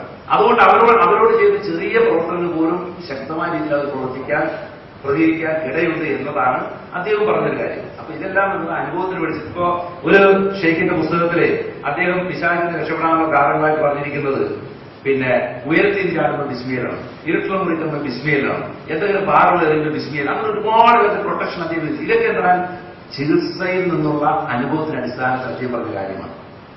അപ്പൊ ഇതൊന്നും ഒരു വലിയ ഇഷ്യൂ ആയിട്ട് എടുക്കുന്നതെന്ന് വെച്ചാൽ ഈ വിഷയത്തെക്കുറിച്ചുള്ള ഇപ്പൊ ഞാൻ തന്നെ ബിസ്മില്ലാ നഫ്സി ബിസ്മില്ലാ അഹ്ലി ബിസ്മില്ലാ അലൈഹി ബിസ്മില്ലാ അഹ്ലി എന്നൊക്കെ പറഞ്ഞ് പ്രാർത്ഥിച്ചുകൊണ്ട് ഞാൻ ചികിത്സിച്ചു. അപ്പൊ അതിൽ ഏത് ഖുർആനാണ്, ഏത് ഹദീസാണ്, ഇത് തർജമാക്കാരുടെ ചെയ്യുന്ന മന്ത്രമാണെന്നൊക്കെ പറഞ്ഞുകൊണ്ട് ബഹുമാനായ അബ്ദുൽ സർവീസ് സംസാരിക്കുന്നത് ഞാൻ ശ്രദ്ധിച്ചു. വാസ്തവത്തിൽ ഞാനത് ചില പണ്ഡിതന്മാർ ചെയ്യുന്നത് അനുകരിച്ചതാണ്. പക്ഷെ പിന്നീട് ആ വിഷയം പഠിച്ചപ്പോഴാണ് അത് ഹദീസ് ഗ്രന്ഥങ്ങളിൽ അത് ഇപ്പൊ വേണമെങ്കിൽ അദ്ദേഹത്തിന് കാണിച്ചു തരാൻ സാധിക്കും. ഇതെല്ലാം വളരെ വ്യക്തമായിട്ട് തെളിവിന്റെ അടിസ്ഥാനത്തിൽ അത് ചെയ്യുന്നതാണ്. അപ്പൊ നമ്മൾ അറിവില്ലായ്മ അജ്ഞത ഒരിക്കലും എന്താവാൻ പാടില്ല, അത് ഉണ്ടാക്കിയെടുക്കാൻ പാടില്ല എന്ന് മാത്രമേ ഈ അവസരത്തിൽ ഇവിടെ വിശദീകരിക്കാൻ സമയം കുറവാണ്. അതായത് ഇതിനോടനുബന്ധിച്ചുള്ള ആരോപണങ്ങളിൽ പലതും കഴിവില്ലാത്തതാണ്. കാരണം ഇന്ന് വരെ ഏതെങ്കിലും ഒരു പ്രഭാഷണത്തില് ഗ്ലൗസ് ഇട്ട് സ്ത്രീകളെ പിടിക്കണമെന്ന് പറഞ്ഞത് ഒരിക്കലും കേൾക്കാൻ സാധ്യമല്ല. ഇനി ഏതെങ്കിലും ഒരു ചികിത്സയിൽ ഞാൻ ഒരുപാട് രോഗികളെ 4-5 വർഷം എണ്ണമറ്റ രോഗികളെ, എനിക്ക് എണ്ണാൻ കഴിയാത്ത രോഗികളെ ചികിത്സിച്ചിട്ടുണ്ട്. പക്ഷെ ഒരാളെ പോലും ഗ്ലൗസ് ഇട്ട് ഞാൻ പിടിച്ചിട്ടില്ല. സാധാരണ ഈ പറഞ്ഞതുപോലെ കൂടെ ആളെ കൊണ്ടുവരാൻ പറയും. പക്ഷെ ചില സമയത്ത് ഗ്ലൗസ് ഇടാതെ പോലും പിടിക്കേണ്ടി വരാറുണ്ട്. എങ്ങനെയെന്ന് വെച്ചാൽ ഉദാഹരണമായിട്ട് ഒരിക്കലും ഒരു ഉമ്മ ഒരു കുട്ടിയെ കൊണ്ടുവന്നു, വളരെ ആത്മഹത്യ ശ്രമത്തി നരക കുറിച്ചു, ട്രെയിനിന്റെ മുന്നിൽ ചാടാൻ ശ്രമിച്ചു, അങ്ങനത്തെ ഒരു ആളെ കൊണ്ടുവന്നു. അവരുടെ കൂടെ ഉള്ളത് ആ കുട്ടിയുടെ ഉമ്മയുണ്ട്, വേറെ ഒരു ഭാര്യ ഭർത്താവുണ്ട്. അങ്ങനെ ഖുർആൻ കൊണ്ട് ഈ 2 സ്ത്രീകളെ കൊണ്ട് പിന്നെ എന്റെ വീട്ടിലുണ്ടായിരുന്ന 2 സ്ത്രീകളെ കൊണ്ടും പിടിപ്പിച്ചു. പക്ഷെ ആദ്യത്തെ ചവിട്ടിനെ 4 പേര് തെറിച്ചുകൂടി. പിന്നെ ഈ സ്ത്രീ വയലന്റായി നിൽക്കുമ്പോൾ ഒരു സ്ത്രീക്കും അടുക്കാൻ പറ്റുന്നില്ല. ആ സമയത്ത് പരമാവധി രീതിയിൽ ബെഡ്ഷീറ്റൊക്കെ ഉപയോഗിച്ചിട്ട് ഒരു കണക്കിന് മറ്റുള്ള അമർത്തി പിടിച്ച് അങ്ങനെ മണിക്കൂറോളം ഓതിയിട്ടാണ് ആ സ്ത്രീ ശാന്തമായത്. അപ്പൊ ഇവിടുത്തെ അവസരത്തിലുള്ള പ്രശ്നം എന്ന് വെച്ചാൽ നമ്മളിപ്പോ പ്രസവം ചിലപ്പോ പുരുഷ ഡോക്ടർമാർ എടുക്കേണ്ടി വരും. അത് സ്ത്രീ ഡോക്ടർമാർ ഇല്ലാത്തപ്പോൾ പുരുഷ ഡോക്ടർമാർ പ്രസവം എടുക്കേണ്ടി വരും. ചിലപ്പോൾ സ്വന്തം കുടുംബത്തിലെ സ്ത്രീകളിൽ പോലും പ്രസവം ചിലപ്പോൾ ഡോക്ടർമാർക്ക് എടുക്കേണ്ടി വരും. ഇതെല്ലാം തിബിന്റെ ഭാഗമാണ്. അവിടെ ഹറാം ഹലാൽ വരുന്നത് ആ നീയത്തിന്റെ അടിസ്ഥാനത്തിലാണ്. വാസ്തവത്തിൽ ഈ വിഷയം കൂടുതൽ വഷളാക്കാൻ വേണ്ടിയാണ്. അതുപോലെ തന്നെ ഞാനിങ്ങനെ ഒരു പ്രസംഗത്തിൽ കേട്ടു, റൂമിൽ ചെന്ന് കഴിഞ്ഞാൽ ഇങ്ങനെ വടികൊണ്ട് വീശിക്കൊണ്ട് നടക്കുന്നതൊക്കെ. അതിപ്പോ പറയണമെങ്കിൽ ഒന്നില്ലെങ്കിൽ ഞാൻ ആരോടും പറയണം, അല്ലെങ്കിൽ വീട്ടിലെ മെമ്പേഴ്സ് പറയണം, അല്ലെങ്കിൽ എന്റെ വീട്ടിൽ അവർ ആ സമയത്ത് ഹാജരുണ്ടാവണം. നമ്മളിപ്പോ ഒരു കാര്യം സത്യമാണ്, അങ്ങനെയാണല്ലോ. ഞാൻ പറയാൻ സാധ്യത എന്താണെന്ന് വെച്ചാൽ വടി വീശരുതെന്നാണ്. കാരണം വെച്ചാൽ അനാവശ്യമായ വീട്ടിൽ ജിന്നിട്ട് കൊണ്ടിട്ടില്ല, ജിന്നിട്ട് വരെ വടി കൊണ്ടിട്ട് എങ്ങനെ അത് പറയാം. അതായത് ഞാൻ പിന്നെ ഒന്ന് നിങ്ങളോട് പറഞ്ഞുതരാം. ഞാൻ ഈ ചികിത്സ പഠിക്കുന്നത് സൗദി അറേബ്യയിലെ പണ്ഡിതന്മാരെന്നാണ്. അവിടെ ഞാൻ ഈ ദീനിനെ കുറിച്ച് മനസ്സിലാക്കിയപ്പോൾ തന്നെ 10-12 വർഷം സൗദിയിൽ പോയത്. അതുകൊണ്ട് ദീനിന്റെ അടിസ്ഥാനമായ ഒരുപാട് വിഷയങ്ങൾ പഠിക്കാൻ അവിടെ അവസരം ലഭിച്ചത്. അവിടെ ജിദ്ദയിൽ ഷർഫിയയിലെ ഒരു മസ്ജിദിനോട് ചേർന്നുകൊണ്ട് അവിടെ ഇമാം ചെയ്ത് ചികിത്സയും അതിന് തൊട്ടടുത്തായിട്ട് ഒരു ഖുർആൻ ഹിഫ്ളാക്കുന്ന സെന്റർ നടക്കുന്ന ചികിത്സ, ഈ 2 ചികിത്സയുമാണ് ഞാൻ എന്റെ ചികിത്സയ്ക്ക് വേണ്ടി ഉപയോഗപ്പെടുത്തിയിരുന്നത്. അപ്പൊ അവിടെ എവരെന്ന് വെച്ചാല് അവര് വടികൾ ഉപയോഗിക്കാൻ അടിക്കാനായിട്ട്. അപ്പൊ നമ്മളെ സംബന്ധിച്ചോളം ഈ വടിയെ കൊണ്ട് അടിച്ചേ പറ്റുന്നല്ല, ചില സമയത്ത് ജിന്നുകളെ വേദനിപ്പിച്ചാലേ അവരാണ്. ഇപ്പൊ ഞാൻ ഉദാഹരണം പറഞ്ഞുതരാം. ഒരിക്കലും ഒരു സ്ത്രീയെ ചികിത്സിക്കാൻ വരുന്ന സമയത്ത് അവർ ഞാൻ വരുന്നതിന്റെ പേരിൽ ബിരിയാണിയൊക്കെ വെച്ച് അങ്ങനെ റെഡിയാക്കി വെച്ചിരിക്കുകയാണ്. ഓത്ത് തുടങ്ങി കഴിഞ്ഞപ്പോ ആ സ്ത്രീ വയലന്റായി. അവർ ഓടിയിട്ട് അടുക്കളയിൽ പോയിട്ട് കത്തി വേണ്ടത്. അങ്ങനെ ഈ കത്തിയുമായിട്ട് എന്നെ ആക്രമിക്കാൻ വരുന്ന ഈ സ്ത്രീയെ പിന്നെ ഭർത്താവ് പിടിച്ചു വെക്കണം. പക്ഷെ ഭർത്താവും കത്തിയും സ്ത്രീയും കൂടെ എന്റെ വന്നിരിക്കുകയാണ്. പിന്നെ അവിടെ ആകെ ഉള്ളത് ഭർത്താവിന്റെ അച്ഛനാണ്. ഭർത്താവിന്റെ അച്ഛനെ കയർ പിടിക്കാൻ പറ്റാത്തതുകൊണ്ട് ഭർത്താവ് ഒരു കണക്കിന് സ്ത്രീയെ കസേര അമർത്തി പിടിക്കുകയും ഭർത്താവിനെ കസേര പിടിച്ചുകൊണ്ട് നിലത്തിരിക്കുകയും ചെയ്യാണ്. പിന്നെ കാണുന്നത് ഈ ഭർത്താവ്, ഈ സ്ത്രീയും കത്തിയും ഭർത്താവും കസേരയും ഭർത്താവിനെ എല്ലാം കൂടെ നമ്മളെടുത്ത് വരുന്നത്. ഇങ്ങനെയുള്ള വയലന്റാകുന്ന അവസ്ഥയിൽ നമ്മൾ ചില ടെക്നിക്ക് ഉപയോഗിക്കണം. ഒന്ന് ഖുർആനിലെ വെള്ളം അവരുടെ നേരെ സ്പ്രേ ചെയ്യുകയോ അല്ലെങ്കിൽ ഖുർആനിലെ വെള്ളം ഇങ്ങനെ ഒഴിക്കും. ഇതിപ്പോ കുറെ നേരം ഒഴിക്കാൻ പിന്നെ നമ്മുടെ കൈക്ക് ഭയങ്കര പ്രയാസമുണ്ട്. അതുകൊണ്ട് നമ്മൾ എന്ത് ചെയ്യും, എപ്പോഴും സ്പ്രേ ചെയ്യാനുള്ള സാധനം ഖുർആനിലെ വെള്ളമായിട്ട് നമ്മൾ റെഡി ഉണ്ടാവും. കാരണം അടി കിട്ടിയിട്ട് പിന്നെ നമ്മൾ സ്പ്രേ ചെയ്യാൻ നിൽക്കാൻ സാധ്യമല്ല. കാരണം ചില സമയത്ത് ഇഫിരീത്ത് വർഗത്തിൽപ്പെട്ട് ജിന്നൊക്കെ ഭയങ്കരമായ ശക്തി പ്രകടിപ്പിക്കും. ആ സമയം അതിനുവേണ്ടിയാണ്. അപ്പൊ സ്പ്രേ ചിലപ്പോൾ പെട്ടിലുണ്ടാവും. പിന്നെ രണ്ടാമത്തെ കാര്യം എന്ന് വെച്ചാല് ഈ ഊതുന്ന, അതായത് സ്ത്രീകളാണെങ്കിൽ ചിലപ്പോൾ ദൂരത്ത് ഓതാൻ വേണ്ടിയിട്ട് ചിലപ്പോൾ ഒരു പൈപ്പ് പോലെ കടലാസം ഉണ്ടാക്കിയത് ചിലപ്പോൾ കൈ വെക്കാറുണ്ട്. അതുപോലെ തന്നെ വടി ചിലപ്പോൾ എന്ന് വെച്ചാൽ അതൊന്നും ഭയങ്കര വടിയല്ല കഴിക്കുന്നത്. ചെറിയ അടി പോലും ആ ജിന്ന് ഹാമറ സമയത്ത് ഭയങ്കരമായ വേദനയായിട്ട് കഴിക്കും. അപ്പൊ ആ സമയത്ത് ഓടി പെട്ടെന്ന് വടിയും കിട്ടാൻ സാധ്യത ചിലപ്പോൾ ഒരു വടിയുടെ കഷ്ണം ചിലപ്പോൾ ഉണ്ടാകുന്നത്. ഇതൊക്കെ ഏകദേശം ഒരു 10 വർഷം സംഭവമാണ്. ഇനി ഒരു കാര്യം തുറന്നു പറഞ്ഞോട്ടെ, എന്റെ പെട്ടിയെ കുറിച്ച് വിവരിച്ച ആ പണ്ഡിതൻ ഒരു കാര്യം കൂടെ പറയണം. ആ പെട്ടി എങ്ങനെ അദ്ദേഹം കണ്ടു, എന്തിന് അദ്ദേഹത്തിന്റെ വീട്ടിൽ എന്നെ വിളിച്ചു വരുത്തി, അതും കൂടെ പറയാൻ അദ്ദേഹം ബാധ്യസ്ഥനാണ്. ഇപ്പോ ഈ വ്യക്തി ചെയ്യുന്ന തയ്യാറാണ് എങ്കിൽ എന്തിനാ വ്യക്തി ആ വീട്ടിൽ അദ്ദേഹം വിളിച്ചു വരുത്തി, എന്തിന് അദ്ദേഹം ചികിത്സിപ്പിച്ചു? അദ്ദേഹം അവിടെ വെച്ച് എന്നെ പറയണ്ടേ ഇതൊക്കെ തെറ്റാണെന്ന് പറഞ്ഞതല്ലേ? മറിച്ച് ആ സംഭവം അവിടെ വെച്ച് പറയാതെ ഒരു സദസ്സിൽ വെച്ച് മുഅ്മിനീങ്ങളെ ദീന് പഠിപ്പിച്ചുള്ള സദസ്സിൽ വെച്ച് വിളിച്ചു പറഞ്ഞ് അവമാനിക്കുന്നതിന്റെ ആവശ്യമില്ല. അപ്പോ എന്നെ സംബന്ധിച്ചോളം ഞാൻ ഈ വിഷയം പഠിക്കാൻ എനിക്ക് സൗദി അറേബ്യയിൽ ഈ പണ്ഡിതന്മാർ ചെയ്യുന്ന കാര്യം എന്തുകൊണ്ട് സ്വീകരിച്ചെന്ന് വെച്ചാൽ, സൗദി അറേബ്യയില് നിങ്ങൾക്ക് വ്യക്തമായി മനസ്സിലാക്കുക, ഒരു ഷിർക്കോ കുഫറോ പരസ്യമായി ചെയ്താൽ അവന് വെളിച്ചം കാണില്ല. അതുകൊണ്ട് അവിടെ ഒരിക്കലും ഷിർക്കും കുഫറും ഒന്നും പരസ്യമായി ചെയ്യില്ല എന്നുള്ള ഒരു ഏകദേശ രൂപത്തിലാണ് ആദ്യമായിട്ട് ഈ വിഷയം പഠിച്ചത്. പിന്നീട് എന്ത് സംഭവിച്ചു വെച്ചാൽ പലപ്പോഴും അതിൽ പലതും ഒഴിവാക്കി ഏറ്റവും നമുക്ക് അഭിപ്രായ വ്യത്യാസമില്ലാത്ത കാര്യങ്ങൾ മാത്രമാണ് ജനങ്ങൾക്ക് പറഞ്ഞു കൊടുക്കാറുള്ളത്, നമ്മൾ പ്രവൃത്തിയിൽ വരുത്താറുള്ളത്. അപ്പൊ ഈ ഗ്ലൗസിന്റെ കാര്യം ഞാൻ ഇന്നുവരെ എന്റെ പെട്ടിയിൽ, പിന്നെ ഞാൻ യാത്രകളെ പറ്റി ചിലപ്പോൾ എന്റെ കാലം ഉപയോഗിക്കാൻ ചിലപ്പോൾ ഗ്ലൗസൊക്കെ സോക്സൊക്കെ അനുസരിച്ച് വെച്ചിട്ടുണ്ടാവുന്നല്ലാതെ ഇന്നുവരെ ഒരു പറഞ്ഞ കാര്യമില്ല. ഇതിനെ കളിയാക്കാൻ വേണ്ടി ഉപയോഗിക്കുന്നത്.